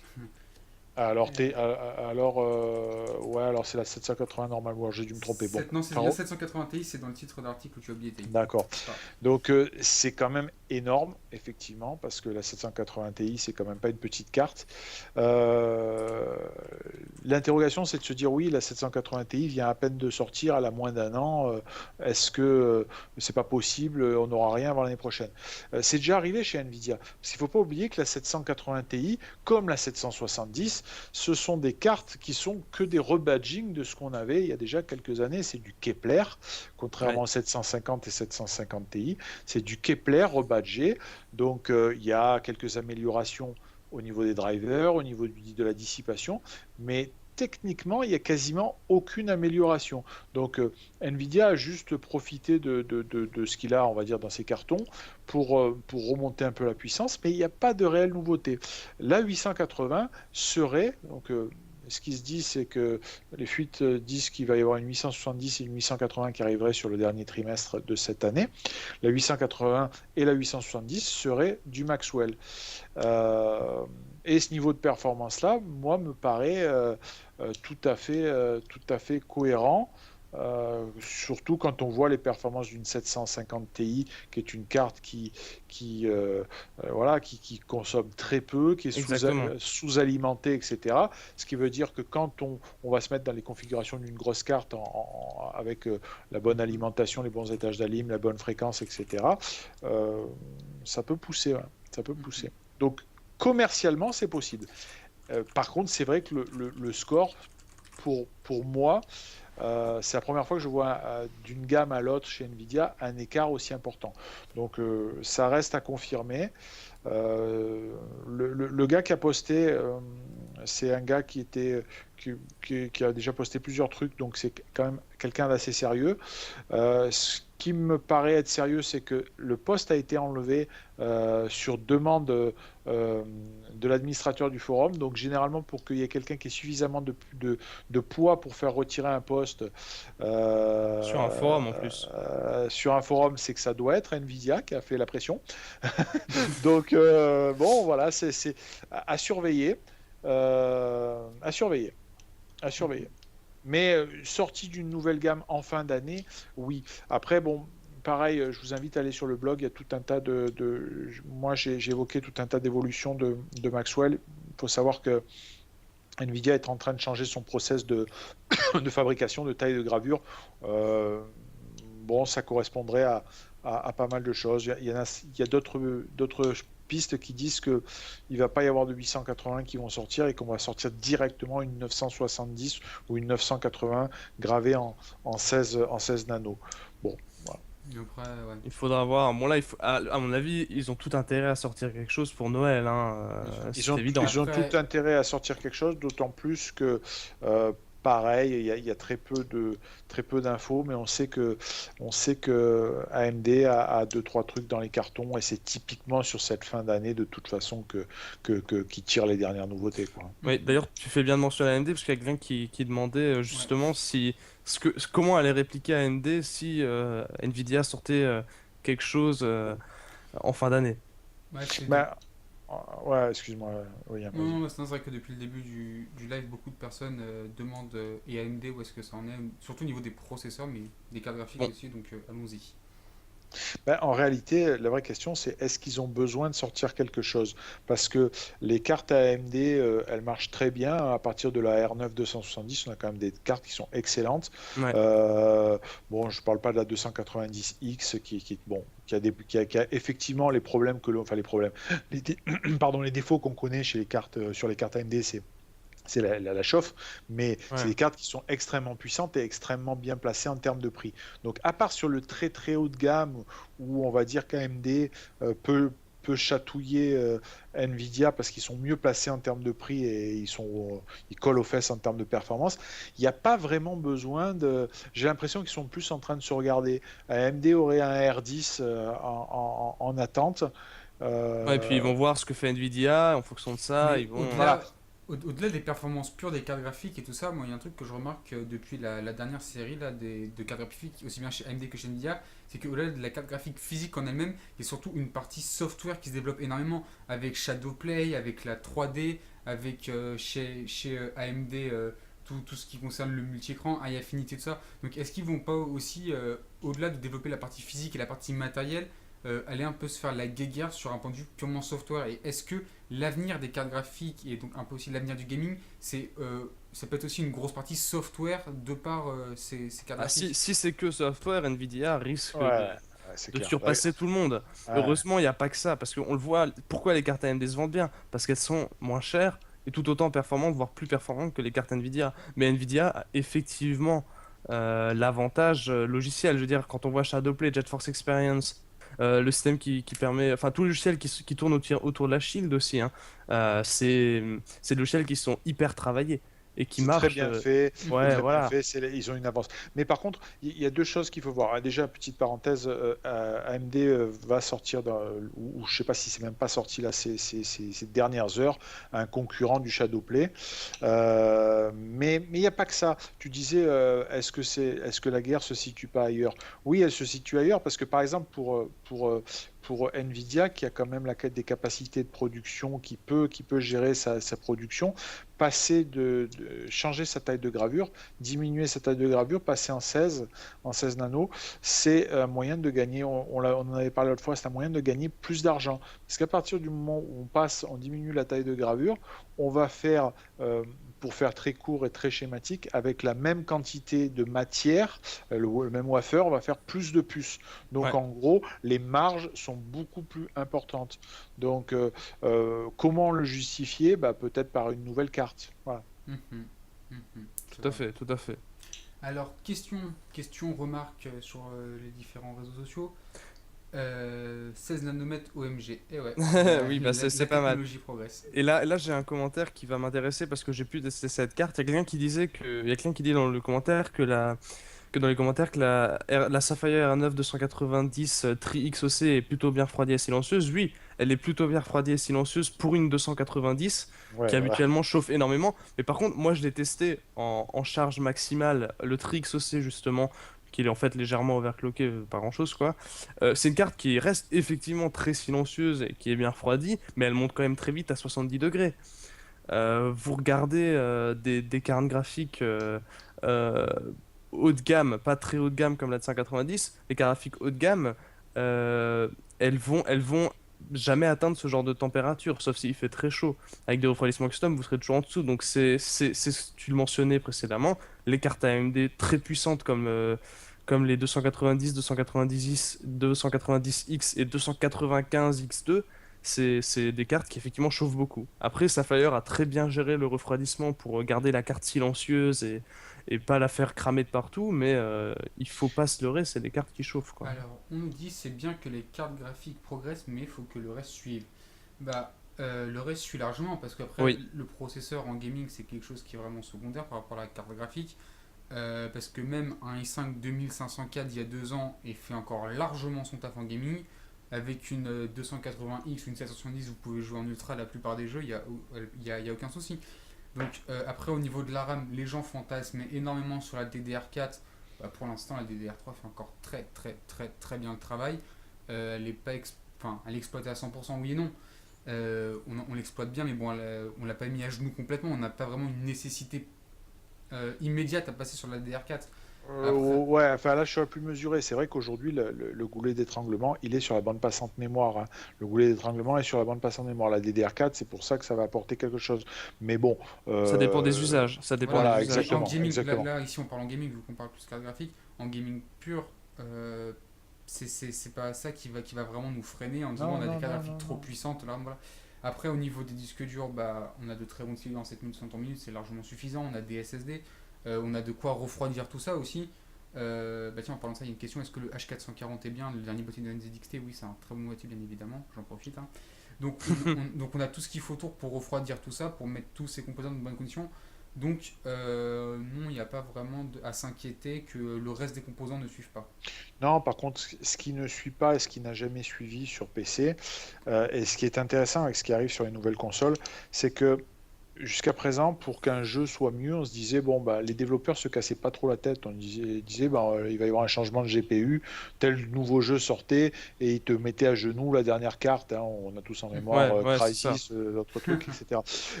Or, l'arrivée des nouvelles consoles, ce qui est intéressant, c'est que les nouvelles consoles, c'est de l'architecture PC, Ouais. complètement de l'architecture PC. Et les développeurs vont avoir à disposition euh, une architecture PC qu'ils vont pouvoir reporter sur le PC desktop, effectivement, mais c'est surtout que pour la console, ils vont devoir se creuser un petit peu plus la tête, aller chercher, par définition, l'architecture va être figée, il va vraiment falloir aller chercher un petit peu plus, descendre dans le niveau de programmation. Et là, je vous ramène à tout ce qui se dit sur Mantle et les API comme ça. Mhm. Et je crois que ça, le jeu PC va en profiter indirectement. Parce qu'avant, on se disait on veut que ça soit plus beau, ben on change de GPU. Euh, Là, je crois que les développeurs qui vont sortir un jeu console de next-gen, de toute façon, les développements sont de plus en plus chers. Donc maintenant, ça sortira, à mon avis, les gros titres sortiront sur les trois plateformes, PS4, Xbox One, PC. Et les PC tireront parti du fait que les consoles maintenant utilisent une architecture. Voilà, pour moi, c'est mon avis, quoi. Donc si c'est Mm. peut-être un petit peu aussi pour une partie de la réponse, ça suit pas. Voilà, parce que Bah, c'est clair que là, avant, on avait quelque chose, on avait un schéma où quand les consoles next, entre guillemets next-gen sortaient, les PC étaient à la ramasse. Il y avait un super graphique d'NVIDIA, je pourrais probablement pas vous le retrouver, mais en gros, quand la PS3 est sortie, elle surpassait pas mal de configs PC gamer de l'époque. Bah là, maintenant, quand la PS4 est sortie, bah, elle était déjà en dessous d'un PC gamer. Ouais. Du coup, bon, après, on a une architecture PC, donc Tu ça, c'est un parles du avantage. graphique qui compare le nombre de PS3 par rapport à la carte graphique Nvidia? Ouais, enfin, les performances d'une PS3 par rapport, Ouais, ouais, enfin, bah des consoles. c'était dans Hardware Magazine il y a 4 mois, je Ouais, crois. et c'était publié évidemment sur le Ouais, site de, ouais, ouais. de Nvidia, hein, Nvidia, parce que, bien sûr. évidemment. Et Puisque toutes les voilà. consoles next-gen sont en plus AMD. C'est surtout Voilà, pour ça. hein, on est d'accord, on est d'accord. Ils ont pas fait la comparaison pour rien, hein, évidemment. Mais voilà, bon, il y a ça. Donc c'est clair que après, je sais pas comment vont faire les développeurs pour. Bon, ils vont certes sortir les trois versions sur toutes les plateformes, mais bon, après, on a vu ça avec Watch Dogs. Qu'est-ce que va donner la version PC, quoi? Parce que voilà, Console. on sait. Non, La version PC. Attends. la version PC, souvent, enfin, en gros, ils vont pas vraiment essayer de. Faut pas non plus qu'ils détruisent complètement les consoles next-gen. Du coup, ils vont aussi essayer Oui, d'accord, ok. J'ai mal compris. Autant de pour moi. pas. Parce que, ouais, c'est ça. C'est vrai qu'il nous manquerait un jeu un peu à la Crysis pour mettre à genoux, comme tu le disais, Jérôme, nos machines, quoi. Et vraiment essayer de pousser un peu la Ouais. chose. Moi, je pense que c'est GTA 5 récemment, enfin prochainement, qui va mettre tout le monde d'accord. On va Je espérer. suis Espérer. impatient. Je suis impatient de voir ce que. Bah, avec tous les modes et tout. Moi, je pense que là, on va faire chauffer les cartes graphiques, hein. Ouais, exactement. Donc, des dernières remarques sur Twitter, peut-être? Je vais regarder rapidement. Là, il y a Amsterdam, c'est un jeu de mots magnifique. Euh, alors, en parlant d'évolution PC en général, avec la baisse des prix en SSD, on peut imaginer une disparition totale de disques durs. Euh, Moi, je vais déjà répondre, je sais pas ce que vous en pensez, mais moi, je vais déjà répondre que ça va être très difficile parce qu'on a encore besoin du stockage à bas coût en mécanique. Après, je sais pas ce que vous en pensez. Bah, bah ouais, bah comme tu dis, il y a besoin d'un stockage à bas coût. Après, ça dépend jusqu'où vont descendre le prix du SSD. Parce que si ça Oui. en vient à 1 centime le giga, dans ce cas, oui, forcément. Après, Oui, mais bon, ça reste quelque chose qui, parce bon, qu'on c'est a quelque quoi? chose qui est très fiable, On est à mais 70 centimes, 80 centimes le giga en ce moment pour les SSD, ouais, un truc ouais, comme ça. c'est ça, Alors que le mécanique, c'est 10 centimes le giga. Ah, même exact. pas, À 70 peu près, centimes. hein, c'est 1 Tera, c'est 55 euros, quelque chose comme ça. Voilà, donc. Ouais, tu trouves même en dessous à 49 euros, 50 euros. Ouais. Ouais, Ouais, voilà, donc après ça dépend jusqu'où ça va baisser et la capacité des SSD. Est-ce qu'on pourra faire des SSD de 1 Tera? Oui, on peut le faire. oui, Mais on le fait, mais à oui, quel prix? voilà, à Voilà. quel prix? Donc tout est relatif.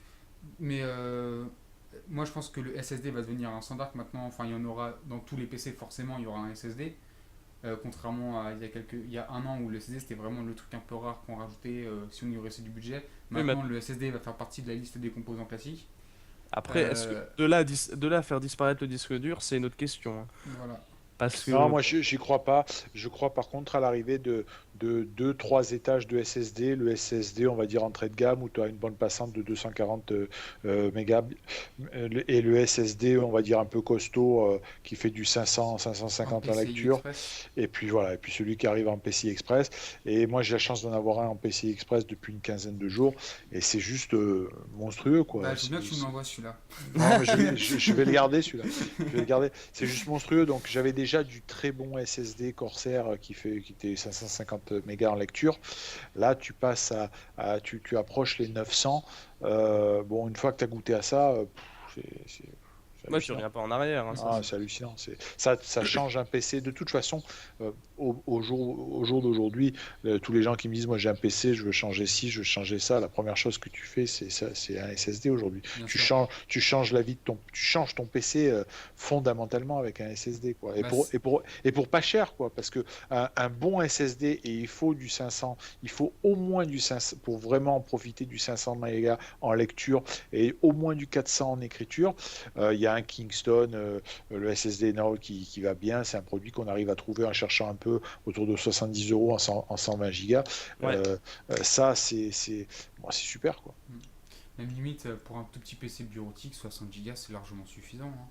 Ouais, alors l'inconvénient, c'est que des 60 gigas un peu péchus, enfin en tout cas avec les specs que je t'ai dit, tu en trouves, enfin tu les trouves, mais c'est un peu moins facile parce que, bon voilà, la production, elle se fait plus sur ces tailles-là. Maintenant, c'est du Mm. 120, quoi, qui est devenu Ouais. la norme, quoi. Ah, par exemple, je crois Exactement. que c'est SanDisk qui fait des SSD vraiment pas très chers dans les 50 euros en 60 Go.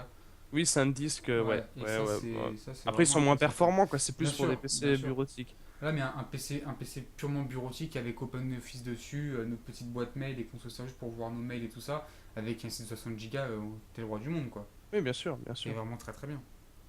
Euh, Écoute, j'avais une remarque qui nous ferait changer très rapidement de sujet. C'était Clédis sur Twitter qui aimerait bien une application pour Van Gogh, je suppose Android ou iPhone, parce qu'il n'est pas trop site web. Mais bon, après ça, c'est quelque chose qui est... Eh ben, s'il y a des volontaires, on est preneur, hein. C'est- Voilà, c'est exactement ça, hein. Non, c'est quelque chose qui est assez contraignant, entre guillemets, à faire, hein. Mm. Ouais. Que vaut le SSD en termes de durée de vie, donc dans la durée? Bah écoute, c'est mieux qu'un disque dur.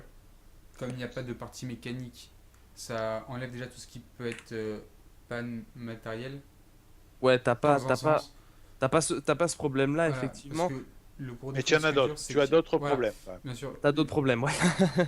le défaut du disque dur, en fait, le disque dur classique, c'est exactement comme un vinyle avec sa petite tête de lecture, c'est exactement pareil. Et forcément, Ouais, comme c'est une pièce ça mécanique sera qui est en mouvement, c'est fragile. le concept se rapproche du vinyle. Ouais. C'est pas exactement ça, mais oui, ça se rapproche de ça. Bah Donc, oui, je me doute que c'est pas pareil. oui. On aurait dû mettre sinon. Mais après, le truc, avec le SSD, on peut aussi avoir des problèmes entre guillemets logiciels. On a déjà vu des SSD à cause du micro-logiciel qui était sur le SSD, avaient des problèmes de performance ou de stabilité. Mhm. Après, c'est quelque chose qui maintenant ne se produit quasiment plus sur les modèles récents. Mais bon, après, ça reste la mémoire flash, ça reste quelque chose qui, dans certains cas, peut durer moins longtemps que le disque dur. Mais c'est vrai que maintenant, quand on veut un stockage fiable, on a le SSD est quand même mis en avant énormément, Ouais, quoi. ça chauffe pas, ça n'a pas besoin d'être Ça vibre extrêmement. pas. Voilà, ça vibre pas, ça n'a pas besoin d'être fixé. Parce qu'un disque dur mal fixé, ça peut abîmer les disques et tout ça, parce que la tête de lecture saute et tout. On n'a pas du tout ce problème-là sur un SSD. C'est Donc, Ouais. silencieux. C'est silencieux voilà, aussi. c'est très silencieux. Donc, d'où Moi, l'intérêt aussi pour un PC bureautique. oui, et moi j'aime bien voir les SSD dans des PC portables aussi, parce que j'ai déjà eu des gens qui, à cause d'un choc, ont cassé leur disque dur de PC portable. Ça peut être pour ça pas mal. Mhm. Et pour répondre à Broadside sur YouTube, le SSD n'est évidemment pas obligatoire, c'est toujours un plus que l'on s'octroie quand on achète un Voilà. ordinateur. Mhm. Euh, Mais vaut mieux prendre un SSD que de passer à 16 Go de RAM. voilà. Et après, il y a ceux qui font référence au SSHD, donc la combinaison d'un SSD et d'un disque dur pour avoir le cache, un cache provisoire sur le SSD. Ça, c'est pas un concept que je trouve. Bah, c'est un concept qui est intéressant. On voyait souvent ça sur les cartes mères à l'époque et ça a disparu. Enfin, on le voit quasiment Il y en plus a beaucoup maintenant. sur les PC portables. Des fois, ils mettent ça, ouais, sur les Mhm. PC portables parce qu'ils ont Ouais, pas, de ils veulent milieu pas de gamme. trop. Ouais, voilà, ils veulent pas trop gonfler le prix. Ou sur Mhm. les Ultrabook, on voit ça aussi. Ils ont pas forcément la place de mettre un gros SSD ou des choses dans ce genre-là. Du coup, ils mettent un petit. Disons que le SSD a tellement baissé que ça a perdu son avantage. Ouais.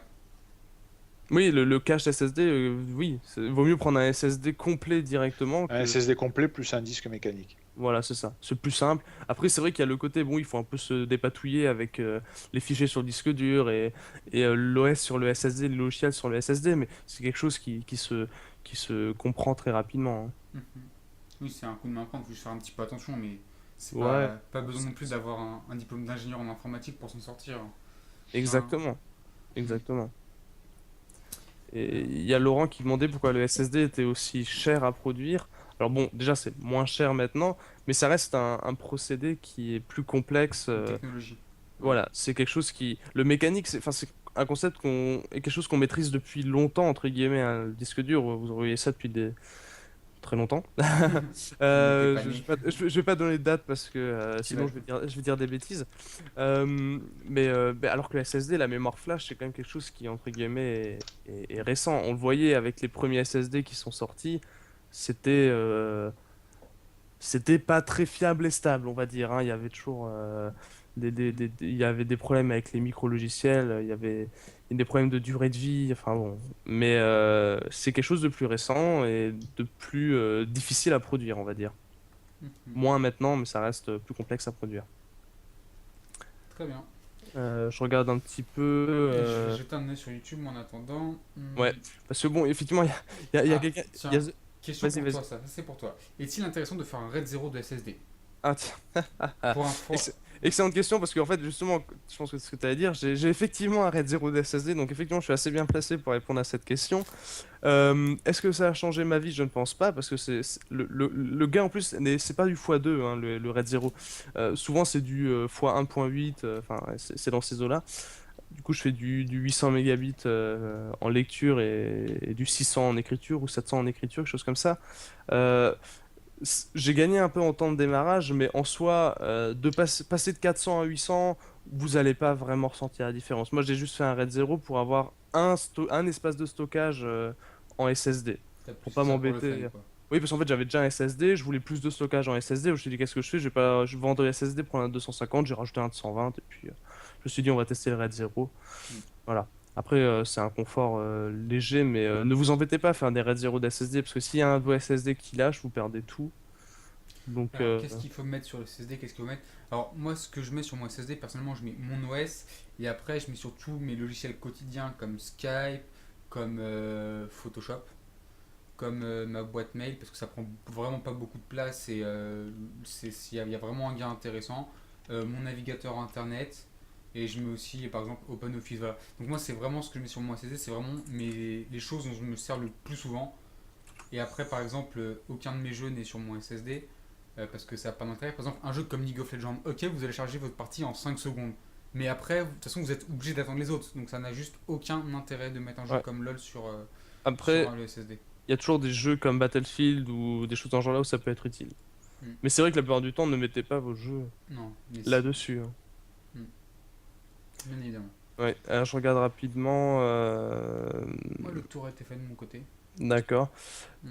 Ah oui, tiens, c'est une question intéressante pour, comme on parlait d'ordi portable avant aussi, il y a Arnaud qui demandait quelle était la différence en termes de performance entre le SATA et le MSATA. Donc MSATA, c'est quelque chose qui se retrouve sur les nouvelles cartes mères maintenant, en Z87 et Z97, ou surtout depuis très longtemps dans les ordi portables, enfin depuis très longtemps, depuis longtemps dans les ordi portables. Et alors, en termes de débit max théorique, ça, j'ai pas d'infos. Je sais pas si toi, tu connais les débits théoriques du MSATA, Jérôme? Ouais, c'est l'avantage du MSATA, c'est que justement c'est un port hybride et c'est surtout un port qui te donne euh, l'équivalent du SATA Express. Donc bon, pareil, sans rentrer dans les détails, c'est comme si tu étais directement sur le bus PCI Express. Donc c'est pas mal. Effectivement, aujourd'hui, le goulet d'étranglement des bons disques SSD, ça va être le SATA, le SATA. Donc le SATA Express. C'est très bien. Et le MSATA, c'est un port condensé du SATA Express, quoi. Ouais. Et ça, c'est comme si tu avais, voilà, comme si tu mettais sur bus PCI Express, mais à un format beaucoup plus compact. Ouais, Mhm. et ça monte normalement aussi à 6 gigabits seconde. Donc, Oui, à mon avis, c'est le SSD qui est peut-être un peu moins performant, c'est pas la connectique hein, qui ralentit. Voilà. je sais pas. Mais oui, normalement, enfin, je pense que je connais pas les performances moyennes d'un SSD en MSATA, mais à mon avis, comme ils ont un format un peu petit, un petit peu plus réduit, ils arrivent peut-être pas forcément à atteindre les mêmes débits, mais. Oui, ça reste correct hein, quand même. On va pas... Oui, oui, oui, oui, bien sûr. Je sais pas ce qu'il faut. Bon, on vous invite d'ailleurs à aller sur Google et à voir des tests. Comme ça, vous verrez bien par vous-même. Oui, puis voir les débits théoriques que donnent les constructeurs. De toute façon, C'est ça. sur un PC fixe, mettez des SSD au format SATA, enfin les formats classiques, hein, ceux qui ont les meilleures performances, clairement. Euh, Regardez ce qu'il y avait encore sur Twitter. Il y a quelqu'un qui faisait remarquer que avec l'évolution des SSD, c'est de plus en plus petit, mais que ça durait moins longtemps. Ça, je trouve pas trop. Moi, je trouve plutôt que la durée de vie des SSD s'est prolongée, Mhm. d'ailleurs, Bah, la puisque technologie avance, donc forcément. oui, moi, je trouve qu'il y en a quelque chose de plus stable. Quand on voit qu'arrive à produire comme SSD Intel d'une fiabilité tout simplement monstrueuse, Crucial aussi. ou même Samsung, crucial, oui, on a des marques qui maîtrisent la chose maintenant. Mm. C'est clair. D'ailleurs, on me demande, tiens, d'ailleurs, quand on parle de SSD, on me demande souvent, parce que je mets souvent du Crucial dans les configurations, il me dit ouais, Crucial c'est les moins performants, pourquoi tu le mets? Tout simplement parce que Crucial, ils ont les taux de retour les plus faibles sur les SSD, et Ouais. c'est la marque la plus fiable sur les SSD.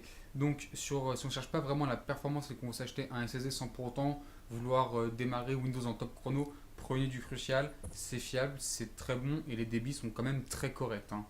Donc, Oui, oui, oui, mais après, c'est clair que après, ceux si qui vous cherchez veulent. vraiment la performance, on s'oriente plus sur du Kingston HyperX, sur du Samsung Evo Pro. Donc voilà quoi. Ce genre de choses-là, oui. Hmm. Oui. D'ailleurs, Corsair qui se fait un peu timide hein, maintenant sur les SSD, c'est dommage. Ils avaient des produits très intéressants à l'époque, les Corsair Neutron, qui étaient monstrueusement performants mais qui avaient des petits problèmes de fiabilité justement. Mais Mm. voilà. Tiens, j'ai sauté sur une question intéressante, bon, ouais, qui va intéresser ceux qui utilisent souvent des disques durs externes.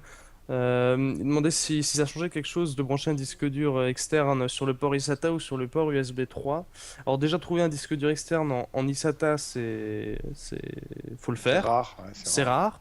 rare. Alors l'eSATA, c'est performant, ça monte à 6 gigabits seconde aussi, hein. Après, comme l'USB 3 en théorie fait du 5 gigabits seconde et que le disque dur va être plus lent que l'USB 3, il y aura pas de, à mon avis, il y aura pas vraiment de différence. Après, l'avantage avec l'eSATA, c'est qu'on est directement connecté à la carte mère. Ouais. Le disque dur est directement connecté à la carte mère. On passe pas par le contrôleur USB 3 qui peut venir dégueulasser un petit peu les débits. Donc on aura peut-être une légère différence sur du eSATA, Ouais, petit peu le point positif, c'est que quand tu es connecté en eSATA, c'est comme si tu fais pas la différence avec un disque dur externe, quoi. Bien Voilà, sûr. c'est comme si c'était un disque dur interne, donc du coup, on est vraiment au max des performances du disque dur. Ça, Mais ça, bon, ça, ça peut être très pratique, par exemple, pour les professionnels qui ont un disque dur externe avec des données, qui le branchent toute la journée sur leur PC au travail et qui après rentrent chez eux le soir avec leur disque dur externe. Là, ça peut être oui, très voilà. intéressant Mais ce bon, format-là. pour le grand public, déjà, ne vous embêtez pas, acheter un disque dur en eSATA, hein. Exactement, voilà. C'est clair.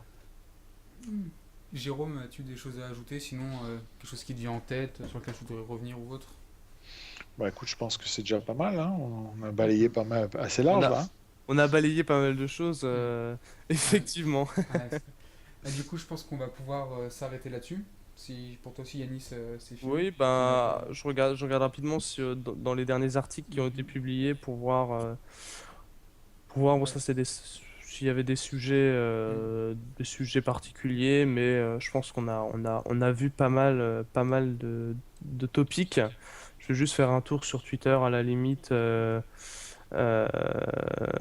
tu- tu- tu- Alors, en attendant, là, on est 109, donc on a dépassé la barre des 100 viewers. Donc, merci à tous d'avoir été là. Ça fait vraiment très plaisir de voir que vous êtes aussi nombreux. Surtout, très important dans les commentaires, n'hésitez pas à donner votre avis sur le live, ce que vous en avez pensé, les améliorations que vous aimeriez voir, les choses qui vous ont plu aussi, qui vous ont déplu. Donc, dites-nous un peu tout ça dans les commentaires ou directement sur nos Twitter respectifs. Donc, Yanis sur Twitter, donc Yanis a suspecté sur Twitter. Au-dessus de moi, le boss Jérôme, DJ Live sur Twitter, son Twitter est dans la description. Et Moi, moi, je vais William, l'ajouter, oui, je vais l'ajouter voilà, surtout. bah, ajoute-le, ajoute-le. Et moi, bah, William HBPC, ici sur Twitter, c'est pareil. Et de toute façon, chacun suit l'autre sur Twitter, donc vous nous croiserez forcément l'un sur le Twitter de l'autre, ça, il n'y a aucun souci à se faire. Et bien évidemment, suivre aussi ici, là, hop, tout Vente Facebook, Twitter et YouTube aussi. Donc pour rester au courant de toute l'actualité hardware, high-tech et tout ça. Exactement. Exactement. Donc Yanis, rien à rajouter du coup maintenant que tu as fait Bah toutes les écoute, questions. non, parce que là en fait je dois ajouter les, les profils Twitter sur la description YouTube, parce que je suis le seul qui peut le faire. Euh, mais je pense que c'était ça. Comme dit, si vous avez des suggestions, tu l'as déjà dit, hein. Il y a Ouais, aussi. il y a une question qui revient, je te coupe, hein, qui revient, Ouais, vas-y. effectivement, qu'on a zappé, c'est sur, il y a eu un teaser qui est sorti d'AMD avec l'annonce Core is back. Donc on nous dit est-ce qu'on a des infos, etc. Donc pour l'instant, il n'y a aucune info, c'est juste Mhm. un teaser. Ça fait quelque temps qu'il se murmure que AMD chercherait à revenir sur le CPU classique avec quelque chose de très puissant. Pour l'instant, il n'y a aucune info. On sait qu'il y a un FX qui va sortir, là, qui a été annoncé. Euh, je ne vois pas AMD arriver dans les jours qui viennent, dans les semaines qui viennent, avec quelque chose de puissant pour rattraper leur retard. Ils vont peut-être arriver avec un APU peut-être plus costaud, mais avec un CPU classique, pour le moment, c'est pas possible. Par contre, ils ont recruté deux trois cadors qui étaient d'ailleurs des anciens de la boîte, et ils sont en train de repenser complètement une nouvelle architecture, mais c'est plutôt pour fin 2015. Voilà. Ouais, c'est dans D'accord. le moyen long terme, hein. De Ouais, toute façon, enfin oui, là le temps, on le sait depuis pas mal de temps, hein. Enfin, AMD est pas prêt de sortir une nouvelle architecture comme ça, hein, ouais. au niveau des processeurs, hein. Donc un- à part sortir un nouveau FX, etc., je vois pas ce qu'ils peuvent sortir après. Ça n'empêchera pas AMD de battre les records de fréquence, puisque c'est la plupart du temps sur de l'AMD que les records de fréquence sont battus. Mais en termes de performance, ça reste des très bons processeurs, mais c'est quand même bien en retrait par rapport à ce qu'on trouve chez Intel. Oui, tout à fait, tout à On fait. nous dit sur les lives, ce serait bien d'avoir des filles en topless. Ouais, c'est sûr. Alors, non, ce qui est marrant, c'est que la personne qui dit ça est encore plus vieille que toi, Jérôme. Bon, bah, c'est peut-être pour ça. C'est dire le niveau des viewers. Hein. Non, plus sérieusement. Donc je crois Oui, que cette fois-ci, bah, la boucle est bouclée. oui, et puis non, il y avait juste une suggestion à propos du live, donc on va arrêter effectivement Mhm. les autres questions. Il y a quelqu'un qui faisait remarquer que ce serait bien d'avoir le plan avec les sujets qu'on va aborder. Alors effectivement, j'ai oublié de mettre ça dans la description, mais c'était présent sur le billet qui a été posté sur Von Guru, qu'on a posté à certains, que moi j'ai posté sur Facebook. Donc la prochaine fois, le programme sera rajouté dans la description de la vidéo. Voilà. Et de toute façon, ce poste-là, on le fera vivre, puisque quand, euh, quand Yannis aura sorti sa vidéo sur le casque, par exemple, on linkera, enfin, on essaiera toujours de passer par là pour ramener une trace écrite de ce qui a été dit, quoi. Exactement, exactement. Très bien. Donc, Une question. je mets à jour la description, pardon de te couper, je mets à jour la description pour ceux qui veulent revenir parfois en arrière dans le live, voir, retrouver un petit peu les thèmes dont on a parlé. J'ai mis le lien vers nos Twitter et vers la chaîne YouTube de Von Guru. Enfin, j'ai tout mis dans la description. Donc voilà. Donc vous pouvez retrouver donc tous les liens dans la description. Vous pouvez aussi également like le live. Hein. Ça Vous fait pouvez toujours liker, plaisir, ça fait toujours c'est ça, plaisir. ça motive. Et donc, merci à tous d'avoir suivi, d'avoir été aussi nombreux. On espère que ça vous a plu, que ça vous a permis d'avoir une meilleure vision de ce qui s'est passé cette semaine, que ça vous a appris des choses, que vous avez passé un bon moment. Donc, sur ce, moi je vous dis à la prochaine et je laisse le mot de la fin à mes deux collègues. Écoute, vas-y Jérôme. Bah, à part bonne soirée, j'ai pas grand-chose à l'esprit, mais bon, Ouais, voilà, moi j'ai aussi le on petit bonne attend. soirée. Et puis je pense je pense qu'on va se retrouver la semaine prochaine, probablement pour un nouveau live. Ouais, hmm, Voilà. j'aurai passé le permis la semaine prochaine. Allez, écoutez, bonne Allez, soirée. bonne nuit à tout le monde. Ciao, bonne soirée. Salut.